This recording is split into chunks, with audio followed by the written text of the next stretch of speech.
PM Shri പദ്ധതിയുമായി ബന്ധപ്പെട്ട വിയോജിപ്പ് CPI കടുപ്പിക്കുകയാണ്. ഇന്നും കേന്ദ്രത്തിൽ നിന്നും സംസ്ഥാനത്ത് CPIയുടെ മന്ത്രിമാരടക്കം ഉള്ളവരിൽ നിന്നും വരുന്ന പ്രതികരണങ്ങൾ ഇതിൽ സമവായത്തിനില്ല എന്നുള്ളത് തന്നെയാണ്.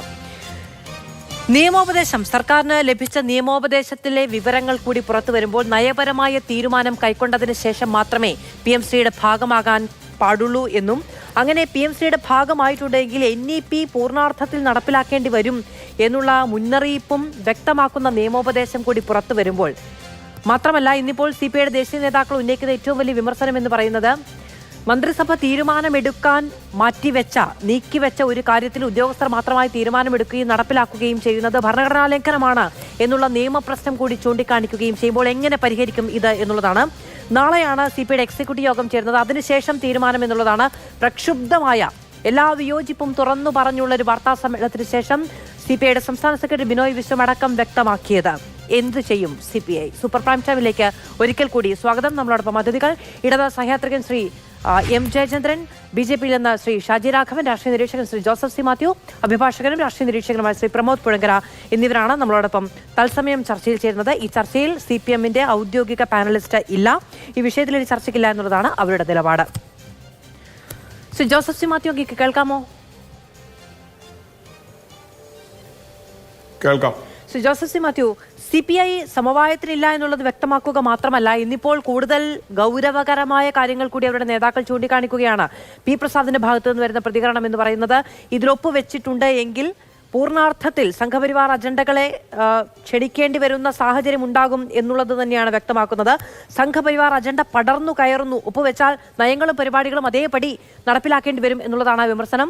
ഇത് ഡെഫർ ചെയ്ത ഒരു തീരുമാനം ഏകപക്ഷീയമായി എടുക്കുക എന്ന് പറഞ്ഞാൽ അത് ഭരണഘടനാ ലംഘനമാണ് എന്ന് CPIയുടെ ദേശീയ നേതാക്കൾ അടക്കം വ്യക്തമാക്കുകയാണ്. നാളത്തെ എക്സിക്യൂട്ടീവ് യോഗത്തിന് ശേഷം CPIയുടെ നിലപാട് എന്തായിരിക്കും എന്നുള്ളതാണ് പ്രതീക്ഷിക്കേണ്ടത്.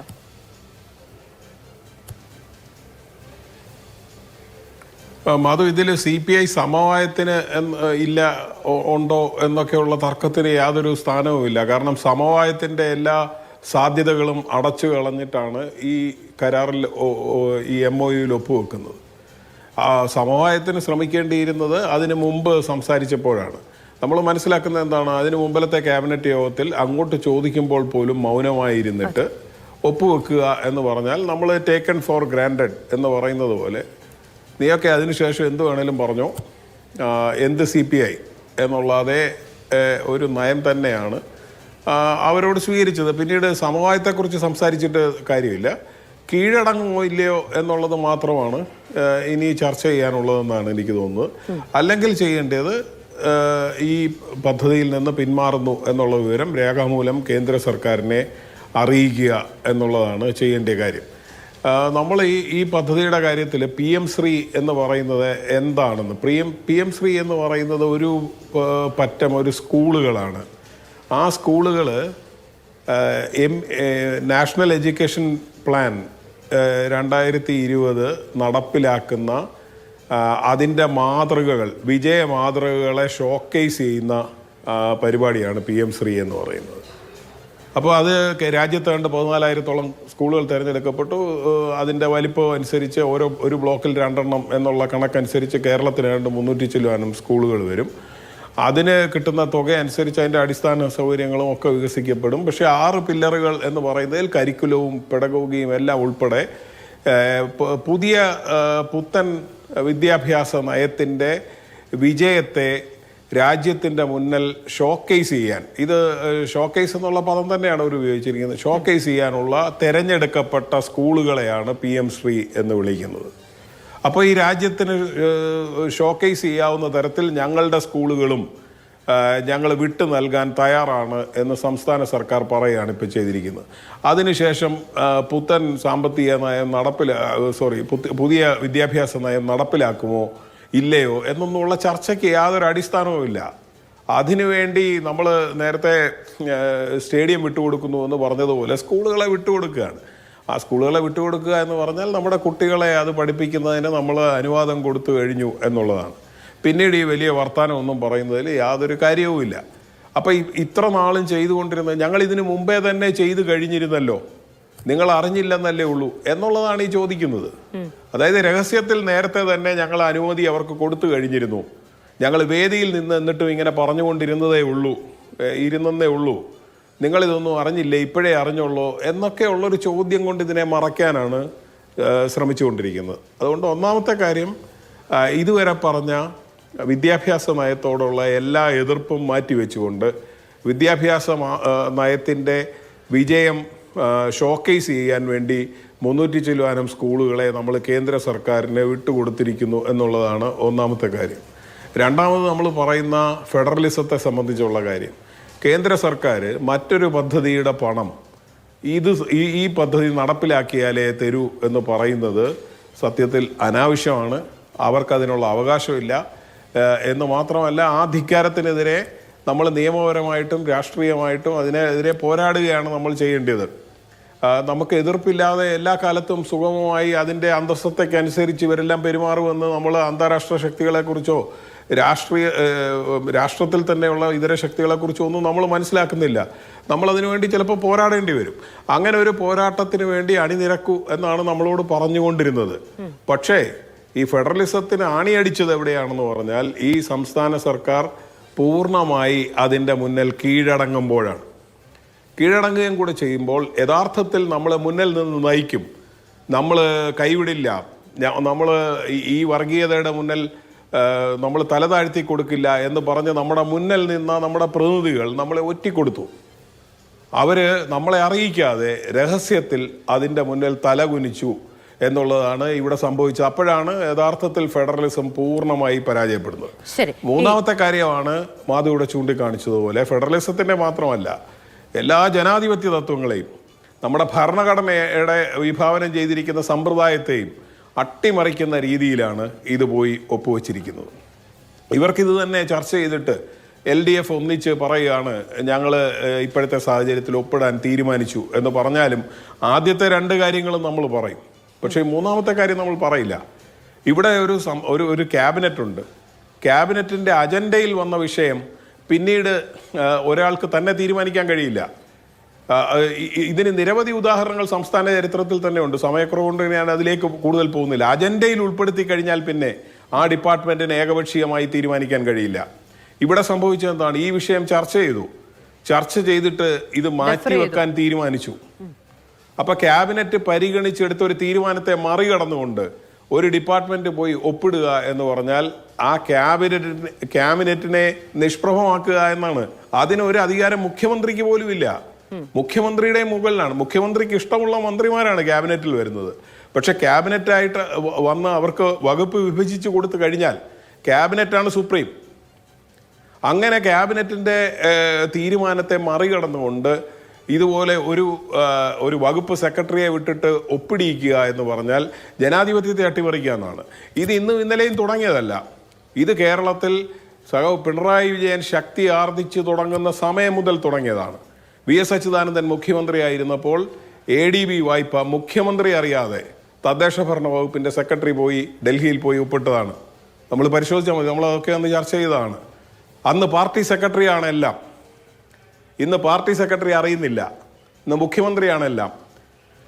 പിണറായി വിജയൻ പാർട്ടി സെക്രട്ടറി ആയിരുന്നപ്പോൾ മുഖ്യമന്ത്രിയെ ചെക്ക്മേറ്റ് ചെയ്യാൻ വേണ്ടി 5 മന്ത്രിമാരുടെ സമിതി വെച്ച് ക്യാബിനറ്റിലേക്ക് ഔട്ട് ഓഫ് അജണ്ട കാര്യങ്ങൾ വന്നാൽ പോലും ഈ 5 മന്ത്രിമാർ പരിശോധിച്ച ശേഷം മാത്രമേ ക്യാബിനറ്റിൽ പാസ്സാക്കാവൂ എന്ന് നിർദ്ദേശം കൊടുത്തിരുന്ന ആളാണ്.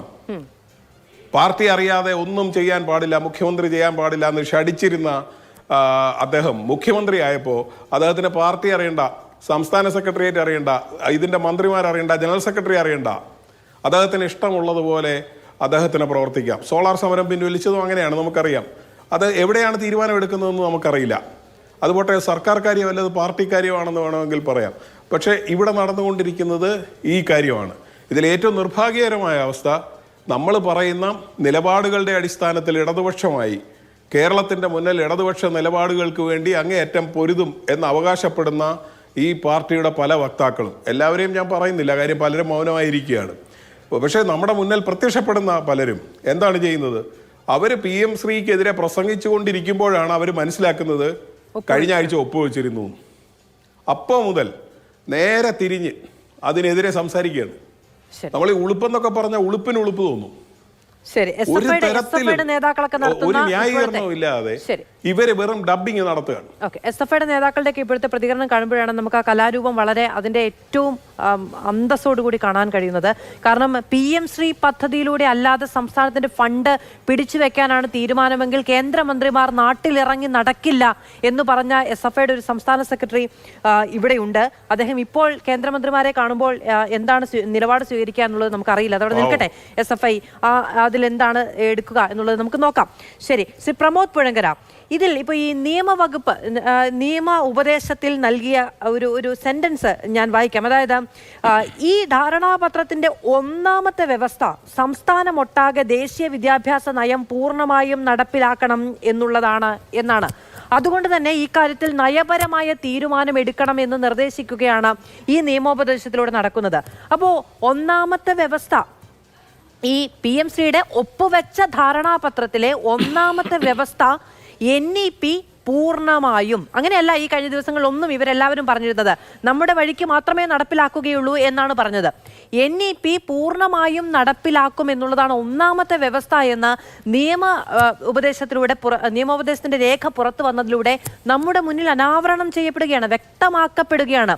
അപ്പോൾ NEP ഞങ്ങൾ അംഗീകരിച്ചില്ല, PM ശ്രീ പക്ഷെ പണം വേണ്ടതുകൊണ്ട് ഞങ്ങൾ അംഗീകരിച്ചു കഴിഞ്ഞിരിക്കുന്നു എന്നുള്ള വാദം അവിടെ തീരും.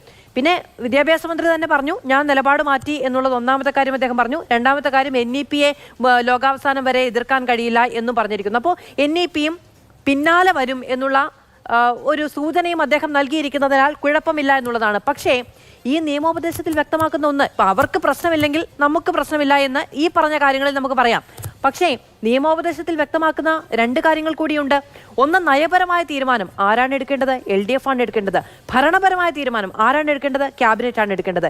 LDFും ഇരട്ടത്താണ്, ക്യാബിനറ്റും ഇരട്ടത്താണ് എന്ന് വിളിച്ചു പറഞ്ഞത് LDFിന്റെയും ക്യാബിനറ്റിന്റെയും ഭാഗമായ രാഷ്ട്രീയ പാർട്ടിയുടെ ഏറ്റവും സമുന്നതനായ നേതാവാണ്. അപ്പോൾ ആരാണ് വെളിച്ചത്തുള്ളത്?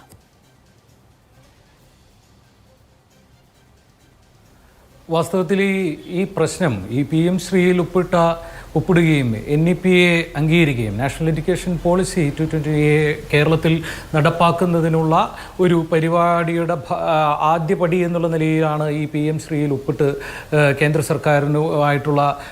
സർക്കാരിന് കീഴടങ്ങുക എന്ന് വേണമെങ്കിൽ പറയാം, അല്ലെങ്കിൽ കേന്ദ്ര സർക്കാരിൻ്റെ നയങ്ങളോട് യോജിക്കുക എന്നും പറയാം. ഒരുപക്ഷെ പിണറായി സർക്കാരിന് നടപടികൾക്ക് ചേരുക കേന്ദ്ര സർക്കാരിന് കീഴടങ്ങുക എന്നല്ല, കേന്ദ്ര സർക്കാരിൻ്റെ നയപരിപാടികളുമായിട്ട് ഒത്തുപോകുന്ന ഒരു സർക്കാരാണ് പിണറായി വിജയൻ സർക്കാർ. അതിന് ചെറിയ ചെറിയ വകഭേദങ്ങൾ മാറ്റി നിർത്തിക്കഴിഞ്ഞാൽ അതിൻ്റെ സമഗ്രാധിപത്യ സ്വഭാവത്തിനോ ജനാധിപത്യ വിരുദ്ധതയ്ക്കോ ഇത്തരം പദ്ധതികൾക്കോ വലിയ മാറ്റമൊന്നുമില്ല. അപ്പോൾ എന്തായാലും ഇവിടെ മൂന്ന് കാര്യങ്ങളാണ് ഈ PM ശ്രീയിൽ ഒപ്പിട്ടതിലൂടെ മുമ്പിലേക്ക് വന്നിട്ടുള്ളത്. ഒന്ന്, നയപരമായി ഈ നാഷണൽ എഡ്യൂക്കേഷൻ പോളിസി എന്ന് പറയുന്നതിനെ ഇന്നലെ വരെ നയപരമായും രാഷ്ട്രീയമായും പോളിസി വൈസ് ആൻഡ് പൊളിറ്റിക്കലി അതിനെ എതിർത്തിരുന്ന കേരളത്തിലെ മുഖ്യധാര ഇടതുപക്ഷവും സർക്കാരും ഇന്നലെ വരെ ജനങ്ങളെ എന്തുകൊണ്ടാണ്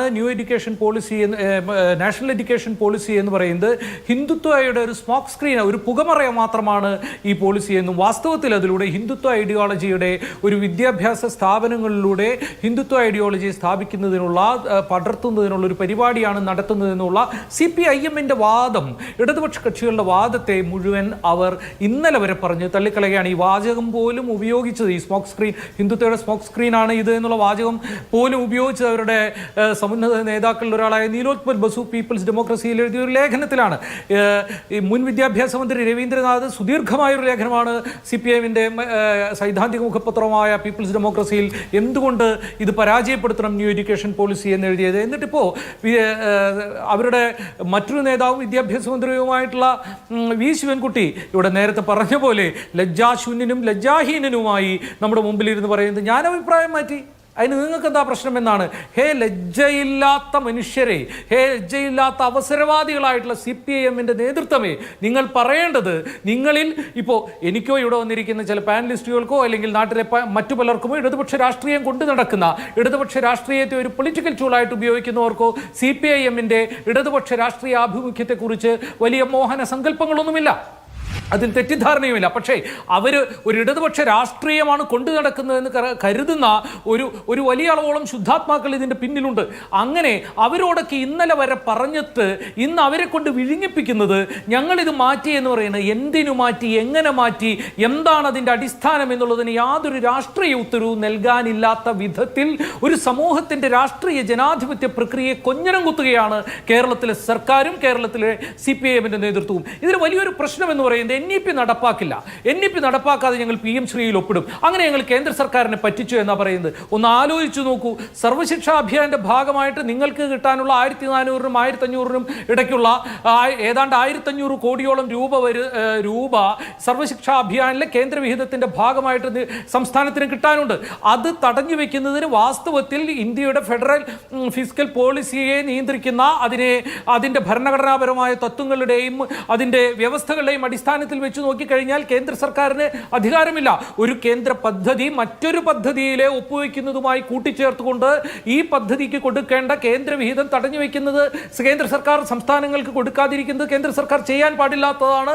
അത് ഭരണഘടനാ വിരുദ്ധമാണ്, ഇന്ത്യയുടെ ഫെഡറൽ സ്വഭാവത്തെ തകർക്കുന്നതാണ്. അതിലാർക്കും സംശയമില്ല. ഇതൊക്കെ തന്നെയാണ് CPIM പറഞ്ഞിരുന്നത്, ഇതൊക്കെ തന്നെയാണ് നമ്മളും പറഞ്ഞിരുന്നത്. പക്ഷേ ഇവർ പറയുന്നത് ഞങ്ങൾ ഇതിൽ ഒപ്പുവെച്ചിട്ട് കേന്ദ്രത്തെ പറ്റിച്ചെന്നാ. നിങ്ങൾക്ക് ഭരണഘടനാനുസൃതമായി കിട്ടാനുള്ള 1500 കോടി രൂപയുടെ കേന്ദ്രവിഹിതം മറ്റൊരു തരത്തിൽ ഭരണഘടനാ വിരുദ്ധമായി തടഞ്ഞു വെക്കാൻ കെൽപ്പുള്ള സംഘപരിവാറിന്റെ ഒരു ഫാഷിസ്റ്റ് ഭരണകൂടം കേന്ദ്രത്തിലിരിക്കുമ്പോൾ നിങ്ങൾ പറയുന്നത് ഞങ്ങളിപ്പോൾ അവരെ പറ്റിച്ചിട്ട് ഒരു കരാറിൽ ഒപ്പിട്ടിട്ട് നാളെ ഞങ്ങൾ അവർ പറയുന്നതൊന്നും നടപ്പാക്കില്ല എന്നാണ്. ഒരേ സമയം ഞങ്ങൾ ദുർബലരാണ്, അയ്യോ ഞങ്ങൾക്ക് വയ്യേ, ഞങ്ങൾക്ക് കാശ് കിട്ടുന്നത് അവർ തരുന്നില്ലേ എന്നൊക്കെ പറഞ്ഞ് ഇവിടെ നിലവിളിക്കുക. എന്നിട്ട് പറയുക ഒപ്പിട്ട് കഴിഞ്ഞാൽ പിന്നെ മോദിയെയും അമിത്ഷയെയും RSSനെയും ഒക്കെ നമ്മൾ പറ്റിക്കുമെന്ന് പറയുന്ന നിങ്ങൾ ഏത് വിഡ്ഢികളുടെ സ്വർഗത്തിലേക്കാണ് മലയാളികളെ കുഴലൂതി നയിച്ചുകൊണ്ടിരിക്കുന്നത് എന്നാണ് ചോദിക്കാനുള്ളത്. നിങ്ങൾക്കതിൽ കഴിയില്ല. വാസ്തവത്തിൽ saffronisation and Hindutva type of nationalisation of education എന്ന് പറയുന്നത് RSSന്റെ എത്രയോ കാലമായിട്ടുള്ള അജണ്ടയാണ്. 1977 ജനതാ പാർട്ടി ഗവൺമെന്റ് അധികാരത്തിൽ വന്നപ്പോൾ അന്ന് ജനതാ പാർട്ടിക്കുള്ളിൽ മുൻ ജനസംഘക്കാരായിട്ടുള്ള ആളുകൾ ഉണ്ടായിരുന്നു. അങ്ങനെ ഈ അന്നത്തെ പ്രധാനമന്ത്രിക്ക് അവർ കൊടുത്തൊരു നിവേദനം എന്ന് പറയുന്നത് നാനാജി ദേശ്മുഖ് എന്ന് പറയുന്ന മുൻ RSSന്റെയും മുൻ ജനസംഘത്തിന്റെയും നേതാവായ നാനാജി ദേശ്മുഖ് കൊടുത്ത മെമ്മോറാണ്ടത്തിൽ പറയുന്നത് റൊമീല താപ്പറുടെ പുസ്തകം പിൻവലിക്കണം, ബിപിൻ ചന്ദ്രയുടെ പുസ്തകം പിൻവലിക്കണം, ത്രിപാഠിയുടെ പുസ്തകം പിൻവലിക്കണം എന്നൊക്കെയാണ്. എന്തുകൊണ്ടാണ്? അതൊന്നും നമ്മളുടെ ദേശീയതാ സങ്കല്പങ്ങൾക്ക് അനുസൃതമായിട്ട് എന്നാണ് ഇവർ പറയുന്നത്. 2000 NDA MM ജോഷി, മുരളി മനോഹർ ജോഷി അവരുടെ ഹ്യൂമൻ റിസോഴ്സസിന്റെ മിനിസ്റ്റർ ആയിട്ടിരിക്കുമ്പോൾ ഇന്ത്യനൈസേഷൻ,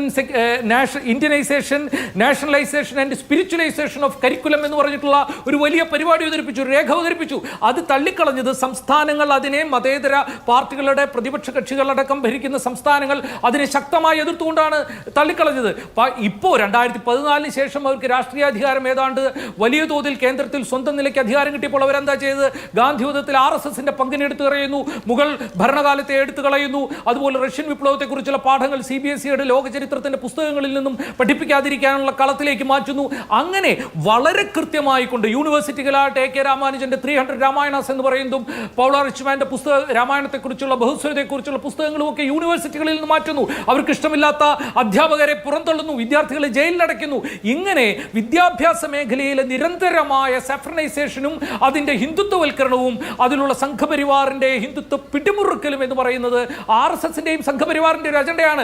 അപ്പോഴാണ് ഭരണഘടനാനുസൃതമായി കിട്ടാനുള്ള 1500 കോടി രൂപയോളം കിട്ടാനുള്ളപ്പോൾ അത് കിട്ടില്ല എന്നുള്ളത് ഉറപ്പാക്കുകയും അത് കിട്ടാൻ ഒരു വഴിയുമില്ല എന്ന് കണ്ട് ദുർബലരായി ചെന്നുകൊണ്ട് ഞങ്ങൾ ഒപ്പിട്ട് തരാൻ കുറച്ച് കാശ് ഇങ്ങോട്ട് തന്നാൽ ഞങ്ങളുടെ രാഷ്ട്രീയത്തെ ഉപേക്ഷിക്കാം, ഞങ്ങൾ ഈ കൊടിമടക്കി വെക്കാം, എന്നിട്ട് ഞങ്ങൾ ഈ നാട്ടിൽ ഞങ്ങളുടെ പിന്നിലുള്ള ശുദ്ധാത്മാക്കളായിട്ടുള്ള മനുഷ്യരെ പറ്റിച്ചുകൊണ്ട് നമ്മളിപ്പോൾ നയമൊക്കെ മാറ്റി ഈ 1500 കോടി രൂപ വാങ്ങിയിട്ട് നമുക്ക് അവരെ തോൽപ്പിക്കാമെന്ന് പറയുന്ന നിലപാടെടുക്കുന്നത് എന്നുള്ളത് വെള്ളി നക്ഷത്രം പോലെ കേരളത്തിന് മുന്നിലുണ്ട്.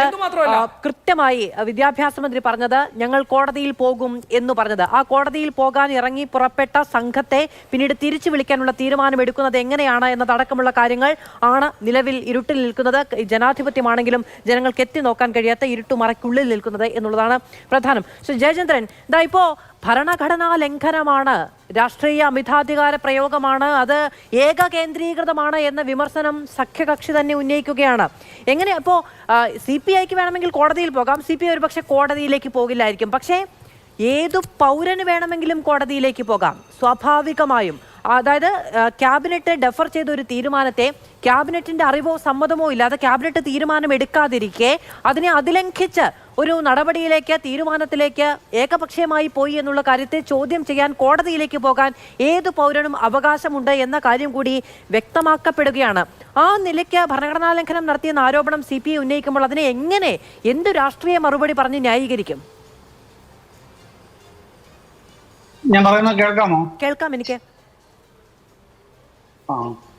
പിന്നെ മാധു, ഇത് ഞാൻ മനസ്സിലാക്കിയിടത്തോളം ഒരു തറോ സ്ക്രൂട്ടണിയും ഒരു സ്ട്രിക്ട് റിവ്യൂവുമാണ് CPIയുടെ കേന്ദ്ര നേതൃത്വം ഇക്കാര്യത്തിൽ ആവശ്യപ്പെടുന്നത് എന്നാണ് ഞാൻ മനസ്സിലാക്കിയത്. അത് പിന്നെ എന്താണെന്നുള്ളത് വരും ദിവസങ്ങളിൽ അറിയുകയും ചെയ്യാം.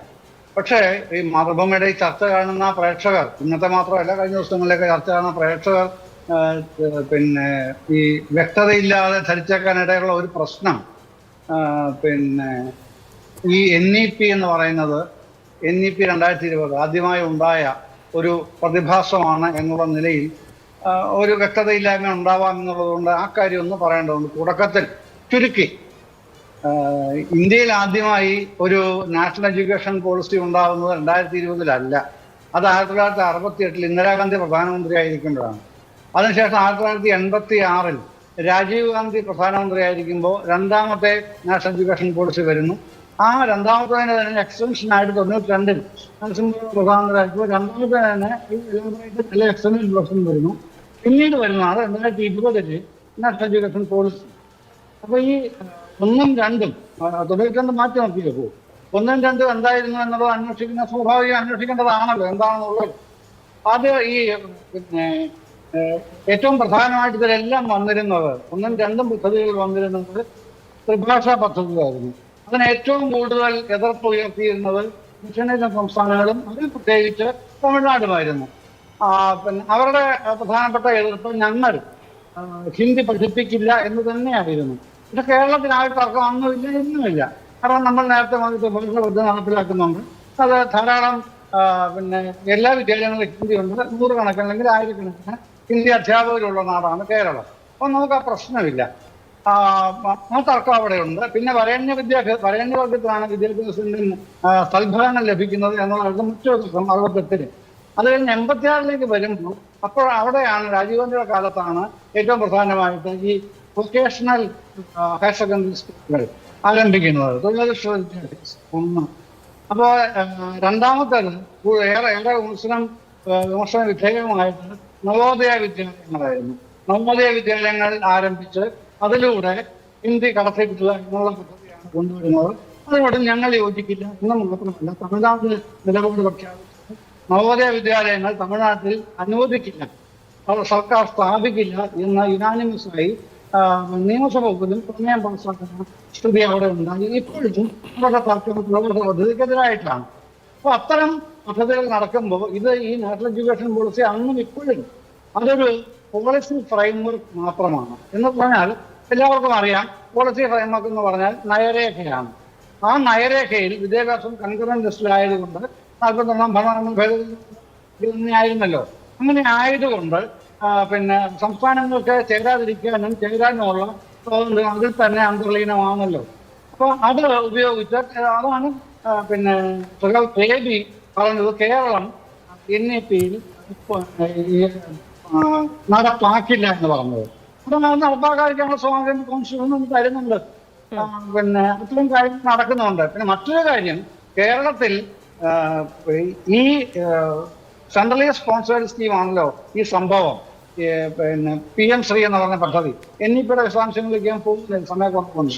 പക്ഷെ ഈ സെൻട്രലി സ്പോൺസേഡ് സ്കീം എന്ന് പറയുന്ന CSS 82 എണ്ണമാണ് കേരളത്തിൽ ഇപ്പോൾ നടപ്പാക്കിക്കൊണ്ടിരിക്കുന്നത്. ഇത് തുടങ്ങുന്നത് ഇന്ന് 1ാം പഞ്ചവത്സര പദ്ധതി തുടങ്ങുന്ന 1951 മുതൽ ഈ CSS ഉണ്ട്. പിന്നെ ഇപ്പോഴത്തെ കാര്യം പറയുകയാണെങ്കിൽ CPIയുടേതടക്കമുള്ള എല്ലാ വകുപ്പുകളിലും വിവിധ തരത്തിലുള്ള CSSകൾ പ്രവർത്തിക്കുന്നുണ്ട്. വിദ്യാഭ്യാസ വകുപ്പിൽ മാത്രം 17 എണ്ണമാണെന്ന് ശിവൻകുട്ടി തന്നെ മിനിസ്റ്റർ തന്നെ പറഞ്ഞു. സംബന്ധിച്ച തർക്കങ്ങൾ ശരി, അങ്ങയുടെ ശബ്ദത്തിൽ ചെറിയ സാങ്കേതിക പ്രശ്നമുണ്ട്, അത് പരിഹരിക്കാമെന്ന് ഞാൻ വിചാരിക്കുകയും ചെയ്യുന്നു. അങ്ങ് അല്ല, ഈ പറയുന്ന മാതൃഭൂമിയുടെ ചർച്ച കാണുന്ന പ്രേക്ഷകർക്കോ കേരളത്തിൽ വാർത്ത കാണുകയും പത്രം വായിക്കുകയും ചെയ്യുന്ന പ്രേക്ഷകർക്കോ ഒന്നും ഈ ഒരു നാഷണൽ എഡ്യൂക്കേഷൻ പോളിസി ആദ്യമായിട്ടുണ്ടാകുന്നു എന്നൊരു സാങ്കേതികമായ സംശയത്തിന് പോലും ഇടയുണ്ടാകുകയില്ല. 2020 തന്നെ ഇപ്പോഴത്തെ നാഷണൽ എഡ്യൂക്കേഷൻ പോളിസി ഉണ്ടായതാണ്. പക്ഷേ 2025 നമ്മളിപ്പോൾ നിൽക്കുന്നത്. ഇത്രയും കാലം, ഈ 5 വർഷക്കാലം നമ്മളതിനെ എതിർത്തു. ഇനി 22 സെപ്റ്റംബറിലാണ് PM-ശ്രീ ഉണ്ടാകുന്നത്. പോയിതാ 3 വർഷം കഴിഞ്ഞിരിക്കുന്നു. ഇപ്പോഴും ഇതൊക്കെ നിലവിലുണ്ടായിരുന്നു. പക്ഷേ നമുക്ക് അതിനോടൊരു ബദൽ സങ്കല്പമുണ്ടായിരുന്നു. അതിനെ എതിർത്ത് നിൽക്കാൻ പറഞ്ഞ ന്യായങ്ങൾ ഈ സർക്കാരിനുണ്ടായിരുന്നു. ഒരൊറ്റ ചോദ്യമേ ഉള്ളൂ, ആരാണ് PM-ശ്രീ കൊള്ളില്ലെന്ന് പറഞ്ഞത്? CPM. ആരാണ് PM-ശ്രീ കൊള്ളാം എന്ന് ഇപ്പോൾ പറയുന്നത്? CPM. അതുകൊണ്ടാണ് അത് ചോദിച്ചത്. അങ്ങ് ചരിത്രം പറഞ്ഞു എന്ന് ഞാൻ വിചാരിക്കുന്നു. അടുത്ത ഊഴത്തിൽ എന്റെ ചോദ്യത്തിലേക്ക് വരും എന്ന് ഞാൻ വിചാരിക്കുന്നു. സാങ്കേതിക തടസ്സമുള്ളതുകൊണ്ടാണ് ഇടവേളയിൽ പെട്ടെന്ന്.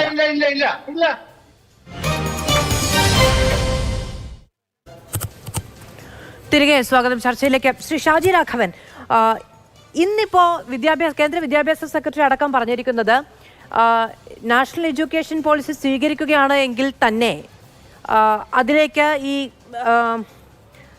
ഇതിന്റെ കരിക്കുലം അടക്കമുള്ള കാര്യങ്ങളിൽ, പാഠ്യവിഷയങ്ങൾ അടക്കമുള്ള കാര്യങ്ങളിൽ സംസ്ഥാനത്തിന് കൃത്യമായി തീരുമാനമെടുക്കാമെന്നാണ് PM-ശ്രീയുടെ നോംസിൽ തന്നെ കൃത്യമായി പറയുന്നതും അങ്ങനെയൊക്കെയാണ്. പക്ഷേ ഈ നിയമോപദേശത്തിൽ വ്യക്തമാക്കുന്ന ഒരു കാര്യം, ഇതിന്റെ ആദ്യത്തെ വ്യവസ്ഥ എന്ന് പറയുന്നത് NEP പൂർണ്ണമായും നടപ്പിലാക്കുക എന്നുള്ളത് ആദ്യ വ്യവസ്ഥയാണ് എന്നുള്ളതാണ്. ഈ പ്രൊവിഷൻസ് ഉണ്ടാക്കി വെച്ചിരിക്കുന്നത് പിന്നീടുള്ള കടന്നുകയറ്റത്തിനും ധാരണാപത്രം ഒപ്പുവെച്ചു എന്നുള്ളത് കൊണ്ട് തന്നെ പിന്നീട് കേന്ദ്ര സർക്കാരിന് ഇടപെടാനുള്ള പൂർണ്ണാധികാരം ലഭ്യമാക്കുകയാണ് എന്നുള്ള വിമർശനം കൂടി ഉയരുകയാണ്. NEP-ക്ക് പിന്നിൽ, PM-ശ്രീക്ക് പിന്നിൽ ഇത്തരത്തിലുള്ള ഹിഡൻ അജണ്ട എന്നുള്ളതാണ് ഇവിടുത്തെ ഏറ്റവും വലിയ രാഷ്ട്രീയ പ്രശ്നങ്ങൾക്കും വിവാദങ്ങൾക്കും കാരണമായിരിക്കുന്നത്. യഥാർത്ഥത്തിൽ എന്താണ് സംഘപരിവാറിന്റെ ലക്ഷ്യം ഇതുമായി ബന്ധപ്പെട്ട്?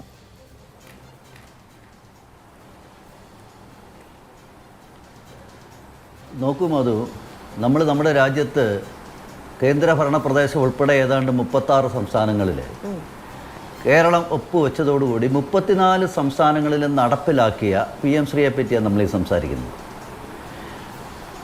മറ്റൊന്ന്, നമ്മൾ ഈ സംസാരിക്കുന്ന PM-ശ്രീ പദ്ധതി ഉണ്ടല്ലോ, 2024 തന്നെ, ഇന്ന് കേന്ദ്ര സ്കൂൾ വിദ്യാഭ്യാസ സെക്രട്ടറി പുറത്തുവിട്ടിട്ടുണ്ട്, 2024 മാർച്ചിൽ തന്നെ ഇതിൽ ഒപ്പിടുന്ന കാര്യത്തിൽ കേരളവും കേന്ദ്രവും തമ്മിൽ ധാരണയായിരുന്നു എന്നാണ് പുറത്തു വരുന്നത്. അപ്പം നമ്മൾ ഈ പറയുന്ന PM-ശ്രീ പദ്ധതി, ഏത് PM-ശ്രീ പദ്ധതിയെ പറ്റിയിട്ടാണ് പറഞ്ഞത്? ഇന്നലെ കേരളത്തിൻ്റെ വിദ്യാഭ്യാസ മന്ത്രി ചാനലുകളുടെ മുമ്പിൽ വന്ന്, നിങ്ങളുടെ മുമ്പിൽ വന്നിരുന്ന് ഈ PM-ശ്രീ പദ്ധതിയിൽ എന്താ കുഴപ്പം 3 വട്ടം ആവർത്തിച്ച് ചോദിച്ചത്. ഒന്ന്, കേരളത്തിൻ്റെ പ്രതിപക്ഷ നേതാവ് ശ്രീ VD സതീശൻ, KC വേണുഗോപാൽ പറഞ്ഞ അഭിപ്രായം എനിക്കറിയാം, അതവിടെ നിൽക്കട്ടെ. എന്താ VD സതീശൻ പറഞ്ഞത്? അദ്ദേഹം പറഞ്ഞത് കേന്ദ്രത്തിൽ നിന്ന് വിദ്യാഭ്യാസ മേഖലയുടെ നവീകരണത്തിന് വേണ്ടി കിട്ടുന്ന പണം എടുക്കുന്നതിൽ തെറ്റില്ല എന്ന രീതിയിൽ അദ്ദേഹം സംസാരിക്കുകയുണ്ടായി. അപ്പം ഞാൻ ചോദിക്കുന്നത്, ഇവിടെ ചില വാക്കുകൾ ഉപയോഗിക്കുന്നത് കേട്ടപ്പം ഇന്ത്യ പാകിസ്ഥാൻ യുദ്ധം പോലാണ്. കീഴടങ്ങലിൻ്റെ ഭാഷ കേൾക്കുന്നു, കടന്നുകയറ്റം, അത് തന്നെ കടന്നുകയറ്റം എന്നൊക്കെയുള്ള വാക്കുകൾ ഉപയോഗിക്കുമ്പോൾ ഈ യൂണിയൻ ഗവൺമെൻറ് എന്ന് പറയുന്നത് പാകിസ്ഥാൻ്റെ യൂണിയൻ ഗവൺമെൻറ് അല്ലോ, ഈ രാജ്യത്തിൻ്റെ ഗവൺമെൻറ് അല്ലേ. ഈ രാജ്യത്തെ ജനങ്ങൾ തിരഞ്ഞെടുത്ത് അധികാരത്തിൽ വന്ന ഒരു ഗവൺമെൻറ് നടപ്പിലാക്കുന്ന പദ്ധതിയാണ്. ഈ പദ്ധതിയോട് ഈ രാജ്യത്തെ ബഹുഭൂരിപക്ഷം ജനങ്ങളും ചേർന്ന് നിൽക്കുന്നു എന്നുള്ളതിൻ്റെ ഏറ്റവും വലിയ ഉദാഹരണമാണല്ലോ 34 സംസ്ഥാനങ്ങൾ ഒപ്പിട്ടത്. ഇതിൽ കോൺഗ്രസിൻ്റെ സംസ്ഥാനങ്ങൾ, കോൺഗ്രസ് ഭരിക്കുന്ന ഏതായാലും 34 സംസ്ഥാനങ്ങൾ BJP അല്ലല്ലോ ഭരിക്കുന്നത്. അത് കർണാടക ആയാലും രാജസ്ഥാൻ ആയാലും എന്താ പറയുക, പല സംസ്ഥാനങ്ങളിലും കോൺഗ്രസ് ഭരിക്കുന്ന സംസ്ഥാനങ്ങളിൽ പോലും നടപ്പിലാക്കി കഴിഞ്ഞിരിക്കുന്നു, അവർ ഒപ്പിട്ട് കഴിഞ്ഞിരിക്കുന്നു, കഴിഞ്ഞ 2 വർഷമായിട്ട് പണം മേടിച്ചിരിക്കുന്നു. അപ്പോൾ കേരളത്തിൽ വരുമ്പോൾ ഈ PM-ശ്രീക്കെതിരെ എതിർക്കുന്നതിൽ രാഷ്ട്രീയം എന്നുള്ളതിനപ്പുറത്ത് എന്താ സത്യത്തിലുള്ളത്? യാതൊന്നുമില്ല എന്നുള്ളതാണ് അതിൻ്റെ യാഥാർത്ഥ്യം. പ്രത്യേകിച്ച് കോൺഗ്രസും അല്ലെങ്കിൽ LDF-ലെ ചില ഘടകകക്ഷികളൊക്കെ ഈ നിലപാടെടുക്കുന്നെങ്കിൽ വരാൻ പോകുന്ന തെരഞ്ഞെടുപ്പിന് മുമ്പുള്ള ചില നാടകങ്ങൾ എന്നുള്ളതിനപ്പുറത്തൊന്നുമില്ല. കാരണം ഈ രാജ്യത്തെ ഏറിയ പങ്ക് സംസ്ഥാനങ്ങൾക്ക് സ്വീകരിക്കാൻ പറ്റുന്ന ഒരു പദ്ധതിയെ എങ്ങനെ കേരളത്തിന് മാത്രമായിട്ട് മാറ്റി നിർത്താൻ വേണ്ടിയിട്ട് സാധിക്കും? വളരെ ശരിയായിട്ട് എനിക്ക് തോന്നുന്നു നമ്മുടെ ജോസഫ് സി മാത്യു സാർ പറഞ്ഞു, ഇതിൻ്റെ ഒരു 6ഓളം പില്ലറുകളുണ്ട്. അതിൽ ഏറ്റവും അവസാനം മാധു പറഞ്ഞു വെക്കുമ്പോഴും വളരെ കൃത്യമായൊരു കാര്യം പറഞ്ഞു. ഈ 6-ൽ ഏതാണ്ട് 5 ബഹുഭൂരിപക്ഷവും നമ്മുടെ രാജ്യത്തെ സ്കൂളുകൾ അന്താരാഷ്ട്ര നിലവാരത്തിലേക്ക് ഉയർത്താൻ അടിസ്ഥാന സൗകര്യങ്ങളുടെ വികസനങ്ങൾ ഉൾപ്പെടെയുള്ള നിരവധി പരിപാടികളാണ് ഇതിനു വേണ്ടിയിട്ട് പറഞ്ഞിരിക്കുന്നത്. അതിനുവേണ്ടി ഒരു സ്കൂളിന് ശരാശരി 1 കോടി രൂപ ഒരു വർഷം വെച്ച് 5 വർഷം കൊണ്ട് 5 കോടി ഉറുപ്പിക കൊടുക്കുന്ന വലിയ ബൃഹത്തായ പദ്ധതിയാണ്. ഇത് കൊടുക്കുന്നത് നമ്മുടെ സംസ്ഥാനത്തെ ഗവൺമെൻറ് സ്കൂളുകൾക്കാണ്. അപ്പോൾ ഇതിൽ പരം ഒരു അവസരമുണ്ട്, ഇതിനപ്പുറത്തൊരു അവസരമുണ്ടോ? അവരെന്തൊക്കെ അവസരങ്ങളാണ് പറഞ്ഞത്? ഞാനത് ഒരുപക്ഷെ നമ്മുടെ ചർച്ചകളിൽ ഇതിനകം പറഞ്ഞതുകൊണ്ട് ഞാൻ പറയുന്നില്ല. പക്ഷേ നമ്മൾ മനസ്സിലാക്കണം, എല്ലായിടവും അംഗീകരിച്ചു എന്നുള്ളത് കൊണ്ട് കേരളം അംഗീകരിക്കണമെന്നില്ല. ഇപ്പൊ എല്ലാ സംസ്ഥാനങ്ങളിലും ഗവർണർമാരുണ്ട്. ഇവിടെ പക്ഷേ ഗവർണർ പ്രവർത്തിക്കുന്നത് രാഷ്ട്രീയ ഇച്ഛയോടെ കൂടിയാണ് എന്ന കടുത്ത വിമർശനവും വലിയ പ്രതിഷേധവും ഉണ്ടാകാറുണ്ട്. അത്തരത്തിലുള്ള ഇടപെടലുകൾ നടത്തി കോടതിയിൽ പോയി തിരിച്ചടി വാങ്ങുന്നുണ്ട്. അപ്പോ ഉന്നത വിദ്യാഭ്യാസ മേഖലയിലോ അല്ലാതെയുള്ള മേഖലകളിലേക്കോ ഒക്കെ പൊതുവിദ്യാഭ്യാസ മേഖലയിലേക്കുള്ള കടന്നുകയറ്റത്തിനുള്ള ശ്രമങ്ങൾ കേരളത്തിൽ നടത്തുന്നുണ്ടോ എന്ന വിമർശനം ഇവിടെ ഉള്ളതാണ്. ആ വിമർശനത്തിന്റെ ഭാഗമായിട്ടാണ് CPM അടക്കം ഇത്രയും കാലം പറഞ്ഞിരുന്നത് ഇത് സംഘപരിവാർ അജണ്ട അടിച്ചേൽപ്പിക്കാനുള്ള ശ്രമമാണെന്ന്. അതിൽ മാറ്റം വന്നു എന്നുള്ളത്, അത് നിലപാട് മാറ്റിയെന്ന് അങ്ങ് പറഞ്ഞതുപോലെ വിദ്യാഭ്യാസ മന്ത്രി പറഞ്ഞു. ഒരു ഭരണകൂടം ഒരു തീരുമാനമെടുക്കുമ്പോൾ ആ നിലയ്ക്ക് മാത്രം ചിന്തിക്കുന്ന, മുന്നേ ആരെങ്കിലും പോകുന്നുണ്ടെങ്കിൽ അങ്ങനെ തന്നെ സിന്ദാബാദ് എന്ന് വിളിക്കുന്ന ആളുകൾ മാത്രമുള്ള ഇടമല്ല കേരളം. അല്ല, അത് തന്നെയാണല്ലോ കേരളത്തിന്റെ പ്രധാനപ്പെട്ട പ്രശ്നവും. ഞാനതുകൊണ്ടാണെന്ന് ചോദിക്കുന്നത്. കോൺഗ്രസ്സുകാർ കേരളത്തിൽ നിന്നിട്ട് PM ശ്രീ പദ്ധതിയെ എതിർക്കുമ്പോൾ ഇതേ കോൺഗ്രസ്സുകാർക്ക് കർണാടകത്തിലും രാജസ്ഥാനിലും മറ്റ് പല സംസ്ഥാനങ്ങളിലും ഈ PM ശ്രീ പദ്ധതി അവർ സ്വാഗതം ചെയ്യുക.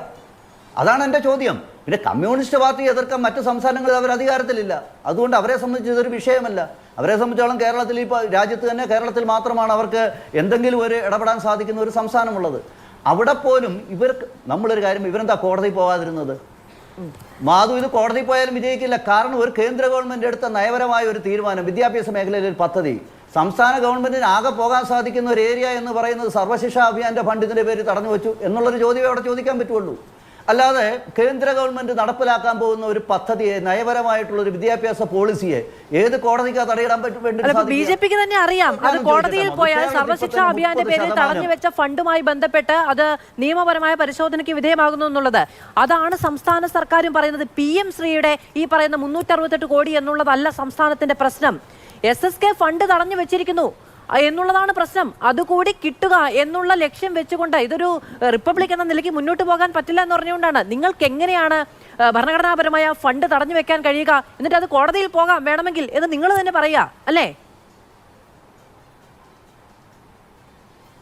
അല്ലല്ലോ, ഞാൻ പറഞ്ഞില്ലല്ലോ കോടതി പോയവർ തിരിച്ചു പോകുന്നതല്ല. ഞാൻ പറഞ്ഞില്ല കോടതി പോയിട്ട് കാര്യമില്ല എന്നാ പറഞ്ഞാണ്. 2020 കേന്ദ്രം ഈ പോളിസി നടപ്പിലാക്കുമ്പോൾ, ഈ നയം നടപ്പിലാക്കുമ്പോൾ, വിദ്യാഭ്യാസ നയം നടപ്പിലാക്കുമ്പോൾ അവിടെ സർവശിക്ഷാ അഭിയാന്റെയും PM ശ്രീയും കോറിലേറ്റർ, അത് രണ്ടും ചേർന്ന് നിൽക്കുന്നതാണ്. അവിഭാജ്യ ഘടകമാണ് ആ പോളിസിയുടെ ഇത് രണ്ടും. അതുകൊണ്ട് തന്നെ ഇത് സംബന്ധിച്ച് കോടതി പോയാലും നിലനിൽക്കില്ല. അല്ല, അതങ്ങനെ ശരിയാവുന്നത് 2022-ലാണ് PM ശ്രീ വരുന്നത്. 2020-ലാണ് NEP വരുന്നത്. ഈ NEP വരുന്ന സമയത്ത് സർവശിക്ഷാ അഭിയാൻ ക്ലബ് ചെയ്തു എന്നുള്ളത് ശരിയാണ്. 2020 തന്നെ അല്ല 20 തന്നെ കേന്ദ്ര വിദ്യാഭ്യാസ നയത്തിൽ ഇത് വ്യക്തമാണ് ഈ കാര്യങ്ങൾ. അതിന്റെ ഭാഗമായിട്ടാണ് 22 ഇത് വരുന്നത്. ഇത് നോക്കൂ, 2020 NEP വരുന്നു, 2022 PM ശ്രീ വരുന്നു. സർവശിക്ഷാ അഭിയാന് കീഴിൽ കേരളത്തിന് കിട്ടിക്കൊണ്ടിരിക്കുന്ന ഫണ്ട് 2022 നിങ്ങൾ പറയുകയാണ് PM ശ്രീയിൽ ഒപ്പുവെച്ചാൽ മാത്രമേ അത് തരികയുള്ളൂ എന്നുള്ളത്. അത് ഭരണഘടനാ വിരുദ്ധമാണ്. അത് കോടതിയിൽ പോവുകയും ചോദ്യം ചെയ്യാൻ കഴിയുകയും ചെയ്യുന്നതാണ്. എന്നിട്ട് ഇവിടുന്ന് അപ്പോ BJP നമ്മളോട് ചോദിക്കുകയാണ് എന്താണ് നിങ്ങൾ കോടതിയിൽ പോകാഞ്ഞത് എന്ന്. സത്യമായും ഉത്തരവില്ല കേട്ടോ, സത്യമായും ഉത്തരവില്ല. കാരണം ഇതിന് മുൻപ് ഇവിടുത്തെ വിദ്യാഭ്യാസ മന്ത്രി പറഞ്ഞത് കോടതിയിൽ പോകും എന്നുള്ളതാണ്. ഇത് ഭരണഘടനാ വിരുദ്ധം എന്നുള്ള വാക്ക് മാധു ശരിയല്ല. മാധു, ഇതെങ്ങനെ ഭരണഘടനാ വിരുദ്ധമാകും? ഇതെങ്ങനെ ഭരണഘടനാ വിരുദ്ധം? അല്ല, സംസ്ഥാനങ്ങൾക്ക് കിട്ടേണ്ട ഫണ്ട് നിങ്ങൾ ഇത് ചെയ്താലേ ഞങ്ങൾ അത് തരികയുള്ളൂ എന്ന് പറഞ്ഞ് തടഞ്ഞു വെക്കുന്നത് ഭരണഘടനാ വിരുദ്ധമല്ലേ? അല്ല, ഇതിപ്പോൾ നമ്മളിവിടെ, ഞാനൊരു കാർഷിക മേഖലയിലെ ഒരു കർഷക പ്രസ്ഥാനത്തിൻ്റെ നേതാവും കൂടെയാണ്, അതിൻ്റെ ചുമതല വഹിക്കുന്ന ആളാണ്. നമ്മൾ കേന്ദ്രമായിട്ടൊരു ഒപ്പിട്ടിരുന്നു, കേന്ദ്രവും സംസ്ഥാനവും തമ്മിൽ. ആ ഒപ്പിട്ട കരാർ കേരളത്തിൽ നടപ്പിലാക്കാതാണ് പ്രസാദ് മുഖ്യമന്ത്രി വിളിച്ചു പറഞ്ഞു നടന്നുകൊണ്ടിരുന്നത്. കേന്ദ്രം ഫണ്ട് കൊടുത്തില്ല, എന്തിന്? നെല്ല് സംഭരിക്കാൻ വേണ്ടി. ഇപ്പം കള്ളപ്പൂച്ച് പുറത്തു വന്നല്ലോ. എന്ത് എഗ്രിമെൻ്റാണ് ഒപ്പിട്ടതെന്നുള്ളത് പുറത്തു വന്നല്ലോ. അപ്പൊ ഇതൊക്കെ പറഞ്ഞുണ്ടാക്കുന്നതാണെന്ന് നിങ്ങൾ എന്തിനെ പറ്റിയിട്ടായി സംസാരിക്കുന്നത്? അങ്ങനെയല്ല, അത് പറഞ്ഞുണ്ടാക്കുന്നത് മാത്രമല്ല, അത് PM ശ്രീയുമായി ബന്ധപ്പെട്ട ഫണ്ട് PM ശ്രീയിൽ ഒപ്പുവെച്ചാൽ മാത്രമേ തരാൻ കഴിയുകയുള്ളൂ എന്ന് കേന്ദ്രത്തിന് നിലപാടെടുക്കാം. കാരണം അത് ആ രീതിയിലുള്ള ഫണ്ടാണ്. ഈ പദ്ധതിക്ക് മാത്രമായി കൊടുക്കാൻ തീരുമാനിച്ച ഫണ്ടാണ്. രണ്ടു തരത്തിലുള്ള ഫണ്ടുകളുണ്ട്. ഒന്ന് കൃത്യമായി തരേണ്ടത്, മറ്റൊന്ന് അതിലൊരു ഡിസ്ക്രിപ്ഷൻ ഉണ്ട്. ശരിയാണ്, ആ തരത്തിൽ പെടുന്ന ഫണ്ടാണ് PM ശ്രീയുമായി ബന്ധപ്പെട്ട് നിങ്ങൾ ഇതിൽ ഒപ്പുവെച്ചാലേ തരാൻ പറ്റുകയുള്ളൂ എന്ന് പറയാം. പക്ഷേ SSKയുടെ ഫണ്ട് അങ്ങനെയല്ല. SSKയുടെ ഫണ്ട് PM ശ്രീയിൽ ഒപ്പുവെച്ചാലേ തരാൻ കഴിയുകയുള്ളൂ എന്ന നിബന്ധന കേന്ദ്രത്തിന് വെക്കാൻ കഴിയില്ല. തീർച്ചയായിട്ടും കഴിയും മധു സജി. ഞാൻ മനസ്സിലാക്കിയത് അങ്ങനെ തന്നെയാണ്. ഞാൻ കൃത്യമായി ഇതിനെപ്പറ്റി ഒരു ബോധ്യത്തിൻ്റെ പുറത്താണ് പറയുന്നത്. പറയാൻ പറ്റും, ചെയ്യാൻ പറ്റും. അതുകൊണ്ട് ഈ കരാറിൽ ആ പണം കിട്ടില്ല. ഈ തിരിച്ചറിവാണ് സംസ്ഥാനത്തെ ഇപ്പൊ ഈ നിലയിൽ എത്തിച്ചിരിക്കുന്നത്. ഇത് ഇന്നോ ഇന്നലെയോ അല്ലെന്നേ, 2024 ഇതിന്റെ ചർച്ച നടന്നിട്ടുണ്ട് മാർച്ചില്. ആശയവിനിമയം ഉണ്ടായിട്ടുണ്ട് എന്ന കാര്യം 2024 മാർച്ചിൽ തന്നെ അത്തരം ചർച്ചകൾ ഉണ്ടായിട്ടുണ്ട് എന്നുള്ളത് നമ്മൾ തന്നെ വാർത്തയായി നൽകിയതാണ്. അതുകൊണ്ടാണ് ബിനോയ് വിശ്വം ഇതിലൊരു ഗൂഢാലോചനയുണ്ട് എന്ന് കേന്ദ്ര നേതൃത്വത്തിന് കത്തയച്ചത്. ആ ഗൂഢാലോചന എന്താണ് എന്നുള്ള ചോദ്യത്തിന് CPM ഉത്തരം പറയുന്നില്ല. CPI-യും നിലവിൽ 27-ന് ശേഷം പറയാം എന്നുള്ളതാണ് പറയുന്നത്. ശ്രീ ജോസഫ് സി മാത്യു, CPI-യുടെ ബിനോയ് വിശ്വത്തിൻ്റെ ഒക്കെ ഈ ഗൂഢാലോചന തത്വമൊക്കെ രാഷ്ട്രീയത്തിനപ്പുറത്ത്. ഞാൻ ചോദിച്ചോട്ടെ, എൻ്റെ ചോദ്യം ഇതാണ്, ഈ CPI പോലുള്ളൊരു രാഷ്ട്രീയ കക്ഷിക്ക് കേരളത്തിൻ്റെ കറണ്ട് പൊളിറ്റിക്സിൽ എന്ത് പ്രസക്തിയാണ് ഉള്ളത്? നേരത്തെ കാനൻ രാജേന്ദ്രൻ ഇരുന്നപ്പോൾ നമുക്കറിയാം, പിണറായി സർക്കാരിൽ ഒരു തിരുത്തൽ പ്രശ്നം, പോലീസ് കമ്മീഷണറേറ്റിന്റെ വിഷയം. പക്ഷേ ഇപ്പോഴത്തെ എവിടെ അല്ല, കേരള നിയമസഭയുടെ ഭാഗമായ ഒരു പാർട്ടിക്ക്, കേരള നിയമസഭയുടെ ഭാഗമായ ഒരു രാഷ്ട്രീയ പാർട്ടിക്ക് എന്ത് പ്രസക്തിയാണുള്ളത് എന്ന് ചോദിക്കുന്നത് എന്ത് രാഷ്ട്രീയ ചോദ്യമാണ്? അനുഭവങ്ങളുടെ അടിസ്ഥാനത്തിൽ. അതാ ഞാൻ പറഞ്ഞത്, ഒന്നാം പിണറായി വിജയന്റെ സർക്കാരിന്റെ കാലത്ത് കാനം രാജേന്ദ്രൻ CPI സെക്രട്ടറി ആയിരിക്കുന്ന സമയത്ത് തോമസ് ചാണ്ടിയുടെ മന്ത്രിസഭയുടെ പ്രശ്നം വന്നു. എന്താ കാനം രാജേന്ദ്രന്റെ അടുത്ത നിലപാട്? മന്ത്രിമാരെ പിൻവലിക്കുമെന്ന് പറഞ്ഞപ്പോൾ CPM-ന് കീഴടങ്ങേണ്ടി വന്നിട്ടില്ലേ? Police commissionerate കൊണ്ടുവന്നില്ലേ? CPM-ന്റെ മുമ്പിൽ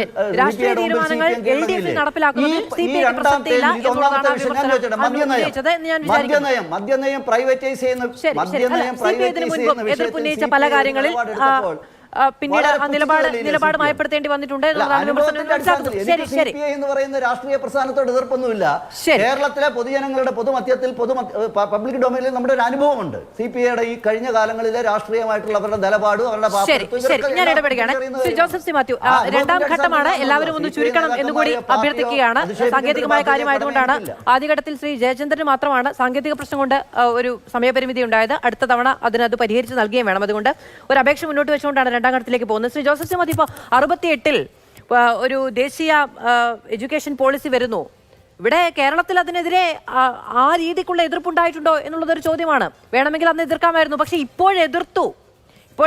അത് നടപ്പിലാക്കാതെ ഇത്രയും വർഷം കഴിഞ്ഞു. അതിനുള്ള കാരണങ്ങൾ, അതിനുള്ള പ്രത്യയശാസ്ത്രപരമായ കാരണങ്ങൾ, രാഷ്ട്രീയമായ കാര്യങ്ങൾ, ധാർമ്മികമായ കാര്യങ്ങൾ, ഇതെല്ലാം പറഞ്ഞുകൊണ്ടേയിരുന്നു. അതിനുശേഷം ഇപ്പോഴാണ് കടകം തിരിഞ്ഞു വീഴുന്നത്.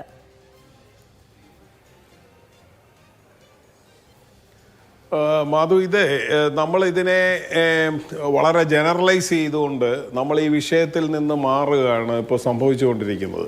നമ്മളൊരു കൺകറന്റ് ലിസ്റ്റിലുള്ള ഒരു വിഷയത്തിൽ കേന്ദ്ര സർക്കാരിന് ഒരു നയം രൂപീകരിക്കാൻ അധികാരമില്ലെന്ന് നമ്മൾ പറഞ്ഞില്ല. സെൻട്രലി സ്പോൺസേഡ് സ്കീമുകളൊന്നും കേരളം നടപ്പിലാക്കിയിട്ടില്ല. ഇത് ആദ്യത്തെ പദ്ധതിയാണെന്ന് നമ്മൾ പറഞ്ഞില്ല. അതല്ലല്ലോ, എല്ലാ സെൻട്രലി സ്പോൺസേഡ് സ്കീം വന്നപ്പോഴും നമ്മളിങ്ങനെ എതിർക്കുകയും നടപ്പിലാക്കാൻ കഴിയില്ലെന്ന് പറയുകയും ചെയ്തു. അതുപോലെ ഒരു ആരോഗ്യവകുപ്പിൽ ഒരു കളർ അടിക്കണം എന്ന് പറഞ്ഞു, ഒരു ബോർഡ് വെക്കണം എന്ന് പറഞ്ഞു. ഇതൊക്കെ ആവശ്യമുണ്ടോ എന്നുള്ളത് വേറൊരു ചോദ്യമാണെങ്കിലും അതിൻ്റെ പേരിൽ തർക്കം പിടിച്ച് ഫണ്ട് കളയേണ്ടതുണ്ടോ എന്നുള്ള ചോദ്യം ചോദിക്കാം. കരിക്കുലം അങ്ങനെയല്ല, വിദ്യാഭ്യാസം എന്ന് പറയുന്നത് അങ്ങനെയല്ല. ഇത് നമുക്കറിയാം. അപ്പോൾ ഇതിനെ സാമാന്യവൽക്കരിച്ച് ഇന്ദിരാഗാന്ധിയുടെ കാലത്ത് വന്നു. പാർട്ടി സെക്രട്ടറിയും പറയുന്നത് കേട്ടു 2-3 തവണ പത്രസമ്മേളനത്തിൽ. ഇത് പറയുന്നത് എന്തിനാന്ന് പറഞ്ഞാൽ, ഇപ്പോൾ ഈ വർഗീയത എന്നുള്ള രാജ്യം ഇപ്പോൾ വലിയൊരു വിപത്ത് നേരിടുന്നു എന്ന് CPM ആവർത്തിച്ച് പറഞ്ഞുകൊണ്ടിരിക്കുകയാണല്ലോ. BJP സർക്കാർ അധികാരത്തിൽ വന്നതോടുകൂടി ഒരു വലിയ വിപത്ത് നേരിടുന്നത് കൊണ്ടാണ് ഞങ്ങൾക്ക് പരമ്പരാഗതമായി എതിർപ്പുണ്ടായിരുന്ന കോൺഗ്രസുമായിട്ട് പോലും അണിചേരേണ്ടി വരുന്നത് എന്നുള്ളതാണല്ലോ രാഷ്ട്രീയ നിലപാട്. അപ്പോൾ ആ വിപത്തെന്ന് പറയുന്നത് അത്ര ഗൗരവ സ്വഭാവമുള്ളതല്ല. അത് പണ്ടേ ഉള്ളതാണ് എന്ന് പറയാനാണ് ഇപ്പോൾ ശ്രമിക്കുന്നത്. CPM-ന്റെ പ്രതിനിധി എന്താണ് ഈ ചർച്ചയ്ക്ക് വരാതിരുന്നതെന്ന് അറിയാമോ? BJP-യുടെ പ്രതിനിധി ഉള്ളത് കൊണ്ടാണ്. അവർ ആവർത്തിക്കേണ്ട കാര്യമില്ല. എല്ലാ തരത്തിലും ന്യായീകരിക്കുകയാണ് ചെയ്തത്. അപ്പം ഞാൻ പറഞ്ഞത് അവർ രണ്ടും ഒന്നാണെന്നൊന്നും പറയാനല്ല. ഈ വിഷയത്തിൽ അവർ രണ്ടുപേരും പറയുന്ന ഒന്നാണ്. BJP-യുടെ പ്രതിനിധിക്കാണ് ഈ നിലപാടിനെ കൂടുതൽ നന്നായി ന്യായീകരിക്കാൻ കഴിയുക. കാര്യം CPM-ന്റെ പ്രതിനിധി ചോദിച്ചാൽ നിങ്ങൾ ചോദിക്കും, ഇങ്ങനെയല്ലല്ലോ നിങ്ങൾ ഇന്നലെ പറഞ്ഞതെന്ന് ചോദിക്കും. ഇതാണ് ഇത്. പിന്നെ നമ്മൾ പാകിസ്ഥാനും ഇതുമാണോ എന്ന് BJP-യുടെ പ്രതിനിധി ചോദിച്ചതിന് ഞാൻ ചോദിക്കുന്നത്, ഇത് നമ്മുടെ സർക്കാരല്ലേ, നമ്മുടെ പ്രധാനമന്ത്രിയാണ്, എൻ്റെ പ്രധാനമന്ത്രിയാണ് നരേന്ദ്രമോദി. എനിക്ക് ഇഷ്ടപ്പെട്ടാലും ഇഷ്ടപ്പെട്ടില്ലെങ്കിലും ഇവിടുത്തെ ജനങ്ങളുടെ എൻ്റേതുൾപ്പെടെയുള്ള ഇൻകം ടാക്സിന്റെ ഫണ്ട് എടുത്തിട്ടാണ് ഇത് വിനിയോഗിക്കുന്നത്, അല്ലാതെ ഇവരാരും വീട്ടിൽ നിന്ന് കൊണ്ടുവരുന്നതല്ല. ഈ ഫണ്ട് കൊടുക്കാൻ എന്തിനാണ് കരാർ? ഇവര് സ്കൂളിന്റെ അടിസ്ഥാന സൗകര്യം മെച്ചപ്പെടുത്തലാണ് ഉദ്ദേശമെങ്കിൽ കേരളത്തിലെ വിദ്യാഭ്യാസ സ്ഥാപനങ്ങളുടെ അടിസ്ഥാന സൗകര്യം മെച്ചപ്പെടുത്താൻ, അവരുടെ കക്കൂസ് മെച്ചപ്പെടാൻ, അവരുടെ ലാബ് മെച്ചപ്പെടാൻ, അവരുടെ ലൈബ്രറി മെച്ചപ്പെടാൻ എന്തിനാണ് നിങ്ങൾക്ക് കരാർ? ഇത് കേരളത്തിലെ ജനങ്ങൾ ഇന്ത്യയിലെ പൗരന്മാരല്ലേ? അപ്പൊ ഈ കരാർ എന്ന് പറയുന്നത് BJP കണ്ടീഷണലായിട്ട് ഇത് കൊടുക്കുന്നതെന്ന് പറഞ്ഞാൽ അവർക്ക് ചില കാര്യങ്ങൾ നടപ്പിലാക്കാനുണ്ട്. ഇതിനാണ് CPM മറുപടി പറയേണ്ടത്. BJPയുടെ ഉദ്ദേശം എന്താണെന്ന് ഇവിടെ എല്ലാവർക്കും അറിയാം. ഇത് ഞങ്ങളെ പഠിപ്പിച്ചതിൽ CPMന് വലിയൊരു പങ്കുണ്ട്. അതുകൊണ്ട് ഇത് കേരളത്തിലെ ജനങ്ങൾക്ക് നന്നായിട്ട് അറിയാം. എന്തിനാണ് കണ്ടീഷണലായിട്ട് ഈ തുക കൊടുക്കുന്നത്? എന്തിനാണ്? ഇന്ത്യയിലെ ഇത്ര സ്കൂളുകൾ തിരഞ്ഞെടുക്കപ്പെട്ടിട്ടുണ്ടെങ്കിൽ ആ പണം കൊടുത്താൽ പോരെ? അപ്പോൾ അവർക്ക് അവിടെ കണ്ടീഷണലായിട്ട് ഇടപെടണം. എങ്ങനെയാണ് കക്കൂസ് എങ്ങനെ നിർമ്മിക്കണം, ലാബിൽ എത്ര കസേര വേണം എന്ന് പറയാൻ വേണ്ടിയാണോ ഈ ഫണ്ട് പിടിച്ചു വെക്കുന്നത്? പിന്നെ എന്തിനു വേണ്ടിയാണെന്ന് ഇവർ പറയണം. അപ്പോൾ ഇന്നലെ വരെ എതിർത്തിട്ട് കടലാസ് എടുത്ത് നീട്ടിയിട്ട് മന്ത്രി ശിവൻകുട്ടി ചോദിക്കുക, നിങ്ങൾ നോക്കി ഇതിലെന്തെങ്കിലും കുഴപ്പമുണ്ടോ എന്ന്. ഇതിലൊരു കുഴപ്പവും ഇല്ലെങ്കിൽ മുഖ്യമന്ത്രി ജൂൺ 30 അവിടെ നിന്ന് പ്രസംഗിച്ചത് രാജ്യത്തിന് അപകടമാണെന്ന് പ്രസംഗിച്ചത് എന്തിനാണെന്ന് പറയണം. നിങ്ങൾ ഇത്ര നാളും പറ്റിക്കുകയായിരുന്നോ അതോ ഇപ്പോൾ പറ്റിക്കുകയാണോ? ഏതെങ്കിലും ഒന്ന് ജനങ്ങളെ കബളിപ്പിക്കുകയാണ്. അത് ഇന്നലെ വരെ പറഞ്ഞതാണോ? നിങ്ങളുടെ ദേശീയ നേതൃത്വം ഇപ്പോഴും പറഞ്ഞുകൊണ്ടിരിക്കുന്നതാണോ? അതോ നാളെ മുതൽ പറയാൻ പോകുന്നതാണോ എന്നുള്ളത് ജനങ്ങളോട് പറയുകയാണ് ചെയ്യേണ്ടത്. ഇത് വളരെ സിമ്പിളായിട്ടുള്ള കാര്യമാണ്. ആ വിഷയത്തിന് മറുപടി പറഞ്ഞു കഴിഞ്ഞാൽ നമുക്ക് ഈ കാപട്യം വളരെ കൃത്യമായിട്ട് മനസ്സിലാവും. അതിനെക്കുറിച്ച് പറയാൻ തയ്യാറാവുന്നില്ല. അതിൽ നിന്ന് ഒഴിഞ്ഞു മാറാൻ വേണ്ടി ചർച്ചയിൽ നിന്ന് ഓടി ഒളിക്കുക. ഇവരെവിടോട്ടാണ് ഓടി ഒളിക്കുന്നത്? ഇവരുടെ കാര്യമല്ലല്ലോ, പൊതുജനങ്ങളെ ബാധിക്കുന്ന വിഷയമല്ലേ. പ്രത്യേകിച്ച് വിദ്യാഭ്യാസം പോലെ കേരളത്തിലെ മുഴുവൻ ജനങ്ങളെയും ബാധിക്കുന്ന ഒരു വിഷയത്തിൽ തീരുമാനമെടുക്കാൻ ഏതോ ഒരു സെക്രട്ടറിയെ പറഞ്ഞു വിട്ടിട്ട്, നേരത്തെ മാധു പറഞ്ഞതുപോലെ VS അച്യുതാനന്ദന്റെ മരണം നടന്ന് ഇവിടെ ശവസംസ്കാര വിഷയങ്ങളെല്ലാം നടക്കുന്ന സമയത്ത് സെക്രട്ടറിയെ നിയമോപദേശം തേടാൻ വിട്ടതാണ്. അപ്പോൾ തിരിച്ചു വിളിച്ചു. അല്ലാതെ 2024 അല്ല, 2024 റാണി ജോർജ് സെക്രട്ടറി ആയിരുന്നപ്പോൾ കത്തെൻ്റെ കൈവശമുണ്ട്, സമയമില്ലാത്തതുകൊണ്ട് ഞാൻ വാദിക്കാത്തതാണ്. അങ്ങനെ 2024-25 നടപ്പിലാക്കാമെന്ന് രേഖാമൂലം കത്ത് കൊടുക്കുകയും ഫണ്ടിന്റെ ആദ്യ ഗഡു റിലീസ് ചെയ്യണമെന്ന് പറഞ്ഞു. അതിനുശേഷം ആ വിഷയം ക്യാബിനറ്റ് ചർച്ച ചെയ്ത് അങ്ങനെ ഒപ്പിടാൻ കഴിയില്ല, അത് മാറ്റിവെക്കണമെന്ന് തീരുമാനിച്ചു. അങ്ങനെ തീരുമാനിച്ച വിഷയത്തിൽ കേസുമായി മുന്നോട്ട് പോയി നിയമവഴി സ്വീകരിക്കാൻ തീരുമാനിച്ച് ജനങ്ങളോട് പരസ്യമായി പറഞ്ഞ വിഷയത്തിൽ ഈ കഴിഞ്ഞ ഏതാനും ദിവസങ്ങൾ കൊണ്ട് എന്ത് മാറ്റമുണ്ടായി എന്നറിയാൻ വിവരാവകാശമുള്ള കേരളത്തിലെ ജനങ്ങൾക്ക് അവകാശമുണ്ട്. അത് രാജാവിന് പ്രീതി തോന്നി എന്ന് പറഞ്ഞാൽ കഴിയില്ല. ക്യാബിനറ്റ് അറിഞ്ഞിട്ടില്ല, CPM അറിഞ്ഞിട്ടില്ല. നമ്മളെല്ലാം CPIയോട് ചോദ്യം ചോദിക്കുകയാണല്ലോ. ഇപ്പൊ BJP പ്രതിനിധിയും ചോദിച്ചു CPIക്ക് എന്ത് പ്രസക്തി, CPMന് എന്ത് പ്രസക്തി? അവിടുത്തെ ഈ കൊടികെട്ടിയ നേതാക്കന്മാരൊന്നും അറിഞ്ഞില്ല, സെക്രട്ടേറിയറ്റ് അറിഞ്ഞില്ല, സംസ്ഥാന കമ്മിറ്റി അറിഞ്ഞില്ല, കേന്ദ്ര നേതാക്കന്മാർ അറിഞ്ഞില്ല. അവർക്കെന്ത് പ്രസക്തി? പ്രസക്തിയുള്ള ഒരാൾ മാത്രമേ ഇന്ന് കേരളത്തിലുള്ളൂ. അവർ അദ്ദേഹത്തിന്റെ ആജ്ഞാനുവർത്തികളായി കുറെ പേര് ഇവിടെ വിചാരിക്കുകയാണ്. എന്നിട്ട് അവർക്ക് ന്യായീകരണം പറയുന്നത് ഈ BJP ആണ്. ഇത് കേരളത്തിലെ ജനങ്ങൾ കാണുന്നുണ്ട്. ശരി, ഓക്കെ, ഞാൻ ഇടപെടുകയാണ്. ശ്രീ പ്രമോദ് പുഴങ്കര, ഇതിപ്പോ CPM പറഞ്ഞു കഴിഞ്ഞു, CPMന്റെ വിദ്യാഭ്യാസ വകുപ്പ് മന്ത്രി പറഞ്ഞു ഞാൻ നിലപാട് മാറ്റി, അത് തീർന്നു. ഇപ്പൊ CPI അതിനുശേഷവും ഇവരൊക്കെ നിലപാട് മാറ്റിയതിനു ശേഷവും നടന്ന വാർത്താ സമ്മേളനത്തിൽ പറഞ്ഞത് ഇത് അംഗീകരിക്കാൻ കഴിയില്ല എന്നുള്ളതാണ്. 27-ന് ശേഷം ഞങ്ങളുടെ എക്സിക്യൂട്ടീവ് ചേർന്നതിന് ശേഷം പറയാമെന്ന് പറയുമ്പോഴും ഇത് അപ്പാടെ വിഴുങ്ങാൻ ഒരു രാഷ്ട്രീയ പ്രസ്ഥാനത്തിന് ഇത്രയും പച്ചക്കിരുന്ന ഇതിന്റെ വിയോജിപ്പ് പറഞ്ഞതിന് ശേഷം കഴിയില്ലല്ലോ. ആ രാഷ്ട്രീയ പാർട്ടി എന്ത് ചെയ്യും?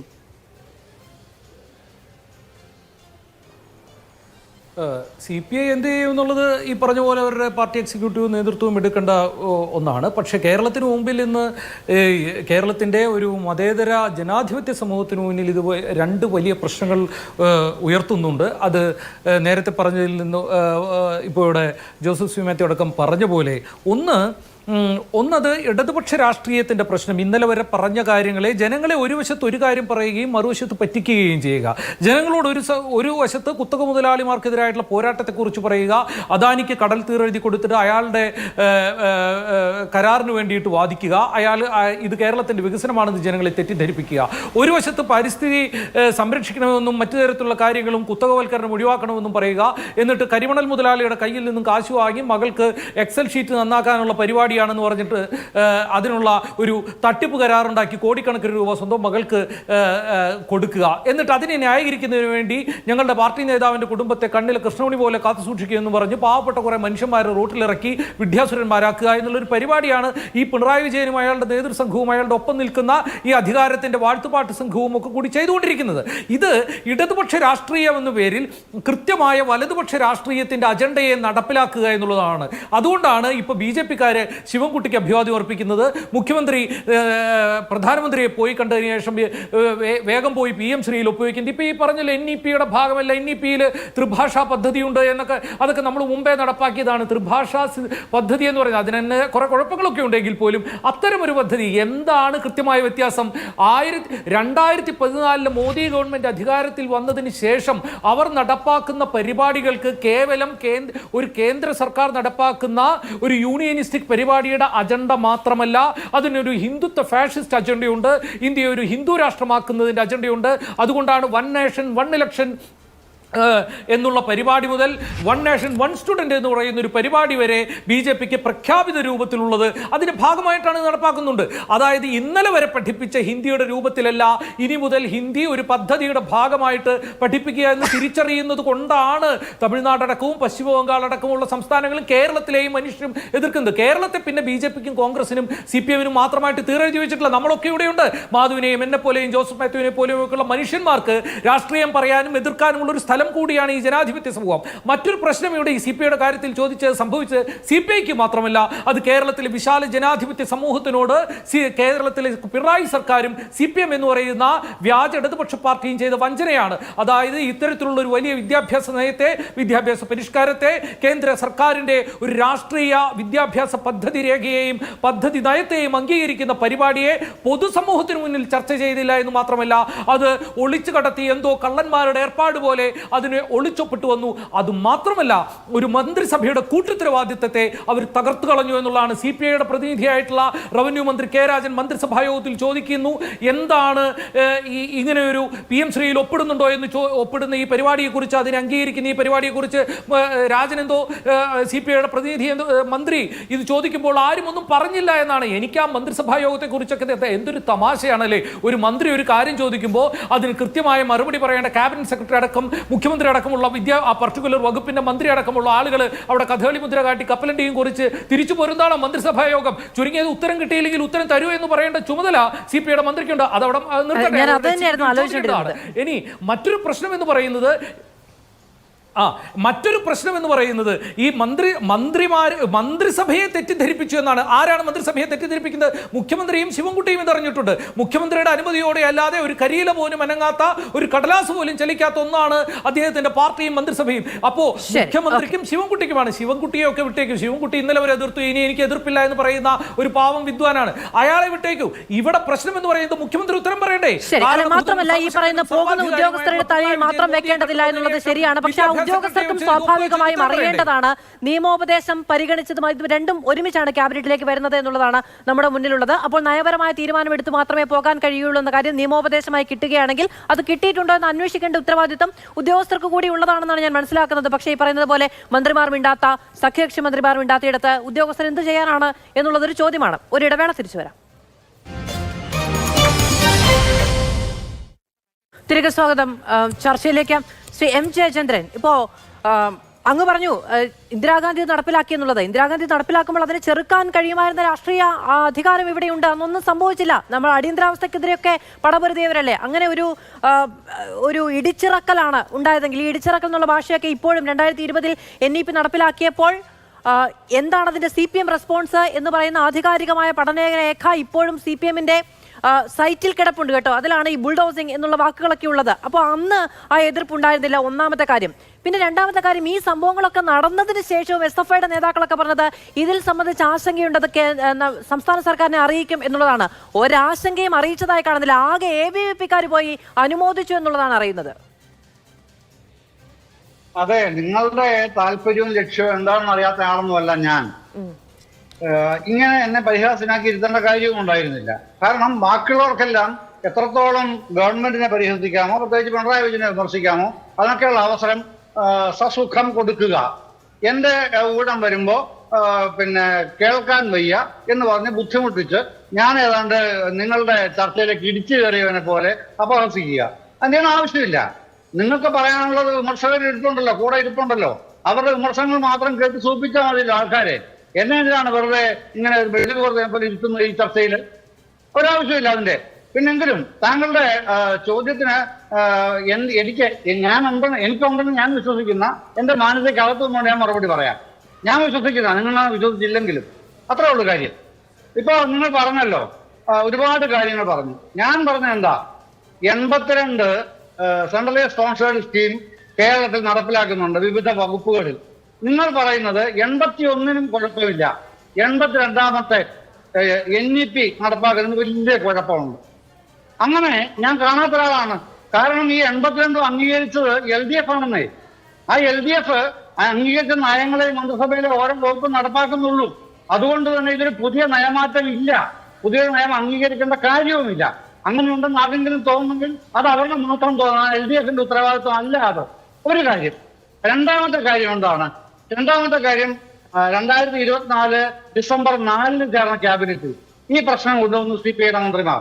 അതിനുശേഷം 2025 ഏപ്രിൽ 9 ചേർന്ന ക്യാബിനറ്റിൽ ഈ പ്രശ്നം കൊണ്ടുവന്നു CPIയുടെ മന്ത്രിമാർ. രണ്ടുപേരും ജോസഫ് സി മാത്യു പറഞ്ഞതുപോലെ അജണ്ടയായിട്ടല്ല, ഔട്ട് ഓഫ് അജണ്ടയിലാണ് വരുന്നത് ഈ വിഷയം. അതിന് മറുപടി പറഞ്ഞ ചീഫ് സെക്രട്ടറിയാണ് മറുപടി പറഞ്ഞത്. അതൊക്കെ ജോസഫ് സി മാത്യുവിനെ അന്വേഷിച്ച് അറിയാത്ത കാര്യമൊന്നുമല്ല. എന്നിട്ട് അദ്ദേഹം ഇടയ്ക്ക് പറഞ്ഞത് കേട്ടില്ലേ, VS-ന്റെ കാലത്ത് പിന്നെ ADB ലോൺ വാങ്ങിച്ചത്. എന്താണ് Shri Joseph C Mathew untied fund വാങ്ങിക്കണം എന്ന് കമ്മിറ്റി തീരുമാനിച്ചത് താങ്കൾക്ക് അറിയാത്തതാണെന്ന് ഞാൻ വിശ്വസിക്കുകയില്ല കേട്ടോ. അത് മറ്റൊരു കാര്യം. ടൈറ്റ് ഫണ്ട് വാങ്ങിച്ചുകൂടാ എന്ന് തീരുമാനിച്ചിട്ടുണ്ട്, കേന്ദ്ര കമ്മിറ്റി തന്നെ തീരുമാനിച്ചിട്ടുണ്ട്. അന്ന് 2006 തന്നെ, 2006 ടൈറ്റ് ഫണ്ട് വാങ്ങിക്കരുത്, പക്ഷെ അൺടൈറ്റ് ഫണ്ട് വാങ്ങിക്കാം. അങ്ങനെയാണ് ADB ഫണ്ട് വാങ്ങിച്ചത്. അതറിയാൻ വയ്യാത്ത ആളല്ല അന്നത്തെ ജോസഫ് സി മാത്യു. ഇന്നത്തെ ജോസഫ് സി മാത്യുവിന് ബോധപൂർവ്വം മറക്കാം, അത് മറന്നോളൂ. അതൊന്നും ഞാൻ അതിനെ സംബന്ധിച്ചൊന്നും പറയാനും തർക്കിക്കാനും വരുന്നില്ല. പക്ഷെ നിങ്ങളുടെ പ്രശ്നം എന്താ? നിങ്ങളുടെ പ്രശ്നം ഇത് BJPയുടെ വർഗീയതയായിട്ട് നിങ്ങൾ ഇടകലർത്തുന്നത്. ഞാൻ അതുകൊണ്ടാണ് പറഞ്ഞത്, നവോദയയുടെ കാര്യം പറഞ്ഞത്. നവോദയ വിദ്യാലയത്തിൽ ഒരു പ്രശ്നവും ഉണ്ടായിരുന്നില്ല അല്ലേ? അവിടെ എന്തൊക്കെയാണ് കൊണ്ടുവന്നത്? വരേണ്യവർഗ വിദ്യാഭ്യാസം എന്ന് വിമർശിച്ചത് പ്രതിപക്ഷ കക്ഷികളാണ് ഇന്ത്യയിലെ. കേരളത്തിലെ അല്ല ഞാൻ പറയുന്നത്, ഇന്ത്യയിലെ പ്രതിപക്ഷ കക്ഷികൾ. ആ നവോദയ വിദ്യാലയം കൊണ്ടുവന്ന രാജീവ് ഗാന്ധിയാണ്. ഇന്ന് നരേന്ദ്രമോദി കൊണ്ടുവരുന്ന വിദ്യാഭ്യാസത്തിനെ വർഗീയതകൾ വിമർശിക്കുന്ന പ്രതിപക്ഷ കക്ഷികൾ തന്നെയാണ് അന്ന് വരേണ്യവർഗ വിദ്യാഭ്യാസം എന്നുള്ള പേരിൽ നവോദയ വിദ്യാലയങ്ങളെ വിമർശിച്ചത്. ആ വിമർശനം ഇന്നും മാറ്റിയിട്ടില്ല. ഹിന്ദി അടിച്ചേൽപ്പിക്കാനുള്ള നീക്കമാണെന്നുള്ളത് മാറ്റിയിട്ടില്ല. അതൊക്കെ അവിടെ നിൽക്കുന്നു. അതിനൊന്നും ഒരു തർക്കവും ഇല്ല, പ്രശ്നവുമില്ല. ഇവിടെ പിണറായി വിജയന്റെ തലയിറക്കണം, അതാണല്ലോ പ്രശ്നം. പക്ഷെ അങ്ങനെ തല കിട്ടുന്നില്ല. CPIയുടെ തർക്കം അതൊരു മുന്നണി ബന്ധമാണെന്നേ. അതിൻ്റെ അകത്ത് ഗാഠമായിട്ടുള്ള അഭിപ്രായ വ്യത്യാസങ്ങളുണ്ട്. ആ ഗാഠമായ അഭിപ്രായ വ്യത്യാസം നിലനിൽക്കെയാണ് പിന്നെ നയം വെച്ച് പൊതുനയം രൂപീകരിച്ച് മുന്നണി ഉണ്ടാക്കി പ്രവർത്തിക്കുന്നത്. അവിടെ വരുന്ന തർക്കങ്ങൾ പരിഹരിക്കാൻ അവർക്ക് അറിയുകയും ചെയ്യും, പരിഹരിക്കുകയും ചെയ്യും. അത് നാളെയും മറ്റന്നാൾ പരിഹരിച്ചോളും. അത് പിന്നെ എങ്ങനെ പരിഹരിക്കും? ഇത് ഒപ്പിട്ടതിന് പാടാൻ പറ്റുമോ? ശിവൻകുട്ടി മാറി എന്ന് പറഞ്ഞില്ലേ? അങ്ങനൊന്നും പറഞ്ഞ് ആരെയും പേടിപ്പിക്കാൻ വരണ്ട, നാമം കെടുത്താനും വരണ്ട. ചെയ്തതിന് ഉത്തരവാദിത്വമുണ്ട്. ഉത്തരവാദിത്വം എന്ന് പറഞ്ഞാൽ ഇതാണ്. ഈ ഉത്തരവാദിത്വം എന്താണ്? LDFന്റെ പൊതുനയത്തിലാണ് ഈ 82 സെൻട്രലൈസ് സ്പോൺസേർഡ് സ്കീമും കേരള സർക്കാരിലെ വിവിധ വകുപ്പുകൾ അംഗീകരിച്ചിട്ടുള്ളതും ആ പണം വാങ്ങിച്ച് നടപ്പിലാക്കിക്കൊണ്ടിരിക്കുന്നതും. അതിൽ വിദ്യാഭ്യാസ വകുപ്പിൽ തന്നെ ഉണ്ട് 17 പദ്ധതികൾ. പിന്നെ 100%, 60-40 ഈ പല പദ്ധതികളും. 100% പദ്ധതികൾ. ഹലോ, കേൾക്കാം, എനിക്ക് കേൾക്കാം. അങ്ങ് പറയട്ടെ എന്ന് കരുതുന്നതാണ്. 100% പദ്ധതികളാണ്. ഇടയ്ക്ക് ഷാജിരാഘവൻ പറഞ്ഞല്ലോ, അദ്ദേഹം തെറ്റായിട്ടാണ് പറഞ്ഞത്. ഞാനത് വിമർശിക്കുകയോടെ ചെയ്തുകൊണ്ട് പറയുകയാണ്. 100% സെൻട്രൽ സ്പോൺസേർഡ് സ്കീമാണ് നെല്ല് സംഭരണ പദ്ധതി. എന്നിട്ട് പൈ മുഴുവൻ ആർക്കാണ്? പൈ മുഴുവൻ പിണറായി വിജയന്. എവിടെ പൈസ ചോദിക്കുന്ന ആരാണ്? കോൺഗ്രസ്സുകാർ ചോദിക്കുന്നുണ്ട്, BJPക്കാർ ചോദിക്കുന്നുണ്ട്, പിന്നെ ബാക്കി സോഷ്യൽ മീഡിയയിൽ വലിയ വിമർശക പക്ഷങ്ങൾ ചോദിക്കുന്നുണ്ട്, എവിടെ പൈസ? പക്ഷെ 100% സെൻട്രൽ സ്പോൺസേർഡ് സ്കീമാണ് ഈ സ്കീം. ഏത് നെല്ലുസംഭരണ പദ്ധതി? പറയില്ല, ആരും പറയില്ല. എവിടെ? ജയചന്ദ്രൻ, ഞാൻ ഇടപെടുന്നത് കുറച്ച് നാളുകൾക്ക് മുമ്പ് മാതൃഭൂമിയുടെ ഒരു ആദ്യ പേജ് അങ്ങേക്ക് ഓർമ്മയുണ്ടാകും. കേന്ദ്രത്തിൽ നിന്ന് കിട്ടാനുള്ള പണം എത്രയാണ് എന്ന് കൃത്യമായി എഴുതി കൃത്യമായി മനസ്സിലാക്കാൻ അങ്ങ് പറഞ്ഞ ചർച്ചകളിലൂടെയും വാർത്തകളിലൂടെയും ആളുകളെ തെറ്റിദ്ധരിപ്പിക്കുന്നു എന്ന് അങ്ങേക്ക് ആശങ്ക പറഞ്ഞ അതേ മാധ്യമ സ്ഥാപനം കൃത്യമായി എത്ര പണം കേരളത്തിന് കിട്ടാനുണ്ട് എന്ന് വ്യക്തമായി ഈ പറയുന്ന പരിഹാസ ഭാഷയിലാണെങ്കിൽ വെണ്ടയ്ക്ക നിരത്തി വെച്ചത് അങ്ങേക്ക് ഓർമ്മയുണ്ടാകും. ഒന്നാമത്തെ കാര്യം. ഇനി എനിക്ക് അങ്ങോട്ട് പറയാനുള്ളത്, വിമർശനങ്ങളെ മാത്രം കേൾക്കാനാണെങ്കിൽ ഇടതുപക്ഷം ചർച്ചയ്ക്കില്ല എന്ന് പറഞ്ഞെടുത്ത് അങ്ങേ ഇത്രയധികം ബുദ്ധിമുട്ടിച്ച്, എനിക്കറിയാം അങ്ങ് ഈ ചർച്ചയിൽ പങ്കെടുക്കാൻ എത്ര എഫോർട്ട് എടുത്തിട്ടുണ്ട് എന്നുള്ളത്, ഇതിന്റെ സമയക്രമം അടക്കം അതിനനുസരിച്ച് തയ്യാറാക്കിക്കൊണ്ട് ഈ ചർച്ചയിലേക്ക് അങ്ങ് ഇത്ര ബഹുമാനത്തോടെ വിളിക്കേണ്ട കാര്യമില്ല. എല്ലാവരും വിമർശിച്ച് പാടിപ്പോകട്ടെ എന്ന് വിചാരിച്ചാൽ മതി. ഒന്നാമത്തെ കാര്യം. രണ്ടാമത്തേത്, കേൾക്കാത്തത് കൊണ്ടാണ്. എനിക്ക് അങ്ങനെ ഒരു അജണ്ട ഇല്ല എന്നുള്ളത് ആവർത്തിച്ച് പറയുന്നു. കേൾക്കാത്തത് കൊണ്ട്, അങ്ങ് പറയുന്ന കാര്യം മറ്റുള്ളവർ കേൾക്കാൻ വേണ്ടിയാണല്ലോ അങ്ങും സംസാരിക്കുന്നത്, അതുകൊണ്ടാണ് അത് ശരിയാവട്ടെ എന്ന് വിചാരിച്ചത്. ഈ ഔട്ട് ഓഫ് അജണ്ട ആയിട്ടാണ് കൊണ്ടുവന്നത് എങ്കിൽ അത് CPM-ന് വിശദീകരിക്കാൻ കഴിയുന്നതാണ്. ഇത് CPI പറയുകയാണ് അങ്ങനെയല്ല, 2 തവണ കൊണ്ടുവന്നതാണ്, അത് ഡെഫർ ചെയ്തതാണ്. അങ്ങനെയാണ്. ഇതൊന്നും അറിയാത്ത ആളാണോ? എന്തിനാണ് CPI ഇങ്ങനെ പരിഹസിക്കുന്നത്? അവരങ്ങനെയാണ് കൊണ്ടുവന്നതെങ്കിൽ അവർ വീണ്ടും എന്തിനാണ് അവർ അങ്ങനെ ഒരു ആരോപണം മുന്നോട്ട് വെക്കുന്നത്? ഇത് ഭരണഘടനാ ലംഘനമാണ് എന്നവർ മുന്നോട്ട് വെക്കുന്നത് എന്നുള്ളതാണ്. 82-ൽ 81-നും പ്രശ്നമില്ല, ഇതിന് മാത്രമേ പ്രശ്നമുള്ളൂ. ആരാണ് പ്രശ്നമുണ്ടെന്ന് പറഞ്ഞത്? മാധ്യമങ്ങളാണോ പറഞ്ഞത്? കോൺഗ്രസ് ആണോ പറഞ്ഞത്? മറ്റേതെങ്കിലും രാഷ്ട്രീയ നിരീക്ഷകരോ മറ്റാരെങ്കിലും ആണോ പറഞ്ഞത്? വിദ്യാഭ്യാസ മന്ത്രി പറഞ്ഞത് അങ്ങേക്ക് ഇനിയും കേൾക്കണോ? ഇത് പ്രശ്നമാണ്, ഇത് സംഘപരിവാർ അജണ്ടയാണ് എന്ന് SFI നേതാക്കളടക്കം നാട് മുഴുവനും മൈക്കേട്ടി പറഞ്ഞില്ലേ? ഈ പറഞ്ഞത് വിഴുങ്ങുമ്പോൾ മറ്റുള്ളവരും വിഴുങ്ങണം എന്ന് പറയുന്നത് എങ്ങനെയാണ്? ഇപ്പോഴും PM ശ്രീ മോശമാണ് എന്നോ അത് സംഘപരിവാർ അജണ്ടയാണ് എന്ന് സ്റ്റേറ്റ്മെന്റ് വെച്ചാണോ ചർച്ച നടത്തുന്നത്? അല്ല, നിങ്ങളല്ലേ പറഞ്ഞത് എന്ന ചോദ്യമല്ലേ വീണ്ടും ചോദിക്കുന്നത്? ആയിക്കോട്ടെ, നിങ്ങളുടെ വിമർശനങ്ങൾക്ക് സ്വാഗതം, സുസ്വാഗതം. അതിൽ ഞാൻ എപ്പോഴും വിമർശനങ്ങളോട് വിയോജിക്കുന്ന ആളെയല്ല, യോജിക്കുന്ന ആളാണ്. അപ്പൊ എനിക്കും എന്റെ വിയോജിപ്പുകൾ പറയാനുള്ള അവസരം നൽകണം എന്നുള്ളത് മാത്രമേ ഉള്ളൂ എൻ്റെ ഹംബിൾ റിക്വസ്റ്റ്. അല്ലാതെ മറ്റുള്ളവർ വിമർശിക്കുന്നവരോട് വിയോജിക്കുന്ന ആളെ അല്ല ഞാൻ. എന്തിനാണ് ഞാൻ വിയോജിക്കേണ്ടത്? അത് താങ്കൾക്കും അറിയണമല്ലോ. അത്രയൊരു വിയോജിപ്പുള്ള ആളെയല്ല ഞാൻ. പക്ഷേ അത് തുല്യ അവസരത്തിനുള്ള അവകാശം എനിക്ക് കൊണ്ടൊരു ചർച്ചയിൽ വന്നിരിക്കുമ്പോൾ അല്ല, അത് കുറച്ചുകൂടി വ്യക്തമായി പറയാനുള്ള അവസരം അങ്ങേക്ക് ഒരുക്കാൻ വേണ്ടിയാണ് ഞാൻ ആ ചർച്ചയുടെ ഇടവേളയ്ക്ക് പോകുമ്പോഴും പറഞ്ഞു അങ്ങേക്കാണ് സമയം കുറവ് കിട്ടിയത്, അത് പരിഹരിക്കാൻ മറ്റുള്ളവർ സഹകരിക്കണം എന്ന് കൂടി പറഞ്ഞു. അങ്ങ് അത്തരം തെറ്റിദ്ധാരണകൾ വെച്ച് പുലർത്തരുത് എന്ന് ഞാൻ വളരെ വിനയപൂർവ്വം പറയുന്നു. വിമർശനങ്ങൾ മാത്രം ഉന്നയിക്കാനാണ് എങ്കിൽ CPM ചർച്ചയ്ക്കില്ല എന്നൊരു വിഷയത്തിൽ കഷ്ടപ്പെട്ട് അങ്ങും ഞാനും അടക്കമുള്ളവർ പരിശ്രമിച്ചാണ് ഈ പറയുന്നത്. പറയൂ ശ്രീ ഷാജി രാഘവൻ, പറയൂ. സമയം തരണേ മാധു. ഞാൻ ഒന്നിറങ്ങിക്കോട്ടെ. എനിക്ക് 2ാം റൗണ്ടിൽ സമയം കിട്ടാത്തതുകൊണ്ട് ശ്രീ ഷാജി രാഘവൻ പറയൂ. മാധു തന്നെ ഒരു കാര്യം പറഞ്ഞു, നമ്മൾ അടിയന്തരാവസ്ഥയെ ചെറുത്ത് തോൽപ്പിച്ചു എന്ന് മാധു പറഞ്ഞു. ഏത് PM ശ്രീ പദ്ധതിയുമായി ചർച്ച ചെയ്യുമ്പോൾ ഈ PM ശ്രീയെ പദ്ധതിയെ എതിർക്കുന്ന CPI നമ്മളിനകത്തുണ്ടോ എന്നുള്ളൊരു ക്ലാരിറ്റി വരുത്തിയാൽ കൊള്ളാം. കാരണം അടിയന്തരാവസ്ഥയുടെ കുഴലൂത്തുകാരായിരുന്നു CPI എന്ന് മനസ്സിലാക്കിയാൽ മതി. അതുകൊണ്ട് അവരുടെ നിലപാടും അവരുടെ പ്രത്യയശാസ്ത്രമൊക്കെ പലപ്പോഴും നമ്മൾ നേരിട്ട് കണ്ടിട്ടുള്ളതാണ്. രണ്ടാമതൊരു വിഷയമുള്ളത്, ബഹുമാന്യനായ ജയചന്ദ്ര മാഷ് പറഞ്ഞു, സാറൊരു കാര്യം പറഞ്ഞു. അദ്ദേഹം പറഞ്ഞത് നെല്ലിൻ്റെ സംഭരണത്തെ സംബന്ധിച്ച്. സാറേ, ഞാനത് കൃത്യമായിട്ട് അതുകൊണ്ടാണ് സാർ ഞാൻ പറഞ്ഞത്, സംസ്ഥാനം ഒപ്പിട്ടിരിക്കുന്ന എഗ്രിമെൻറ്റ് വയലേറ്റ് ചെയ്തുകൊണ്ടാണ് കിട്ടാത്തത്. കാരണം കണക്ക് കൊടുക്കാൻ പറഞ്ഞിരുന്നു.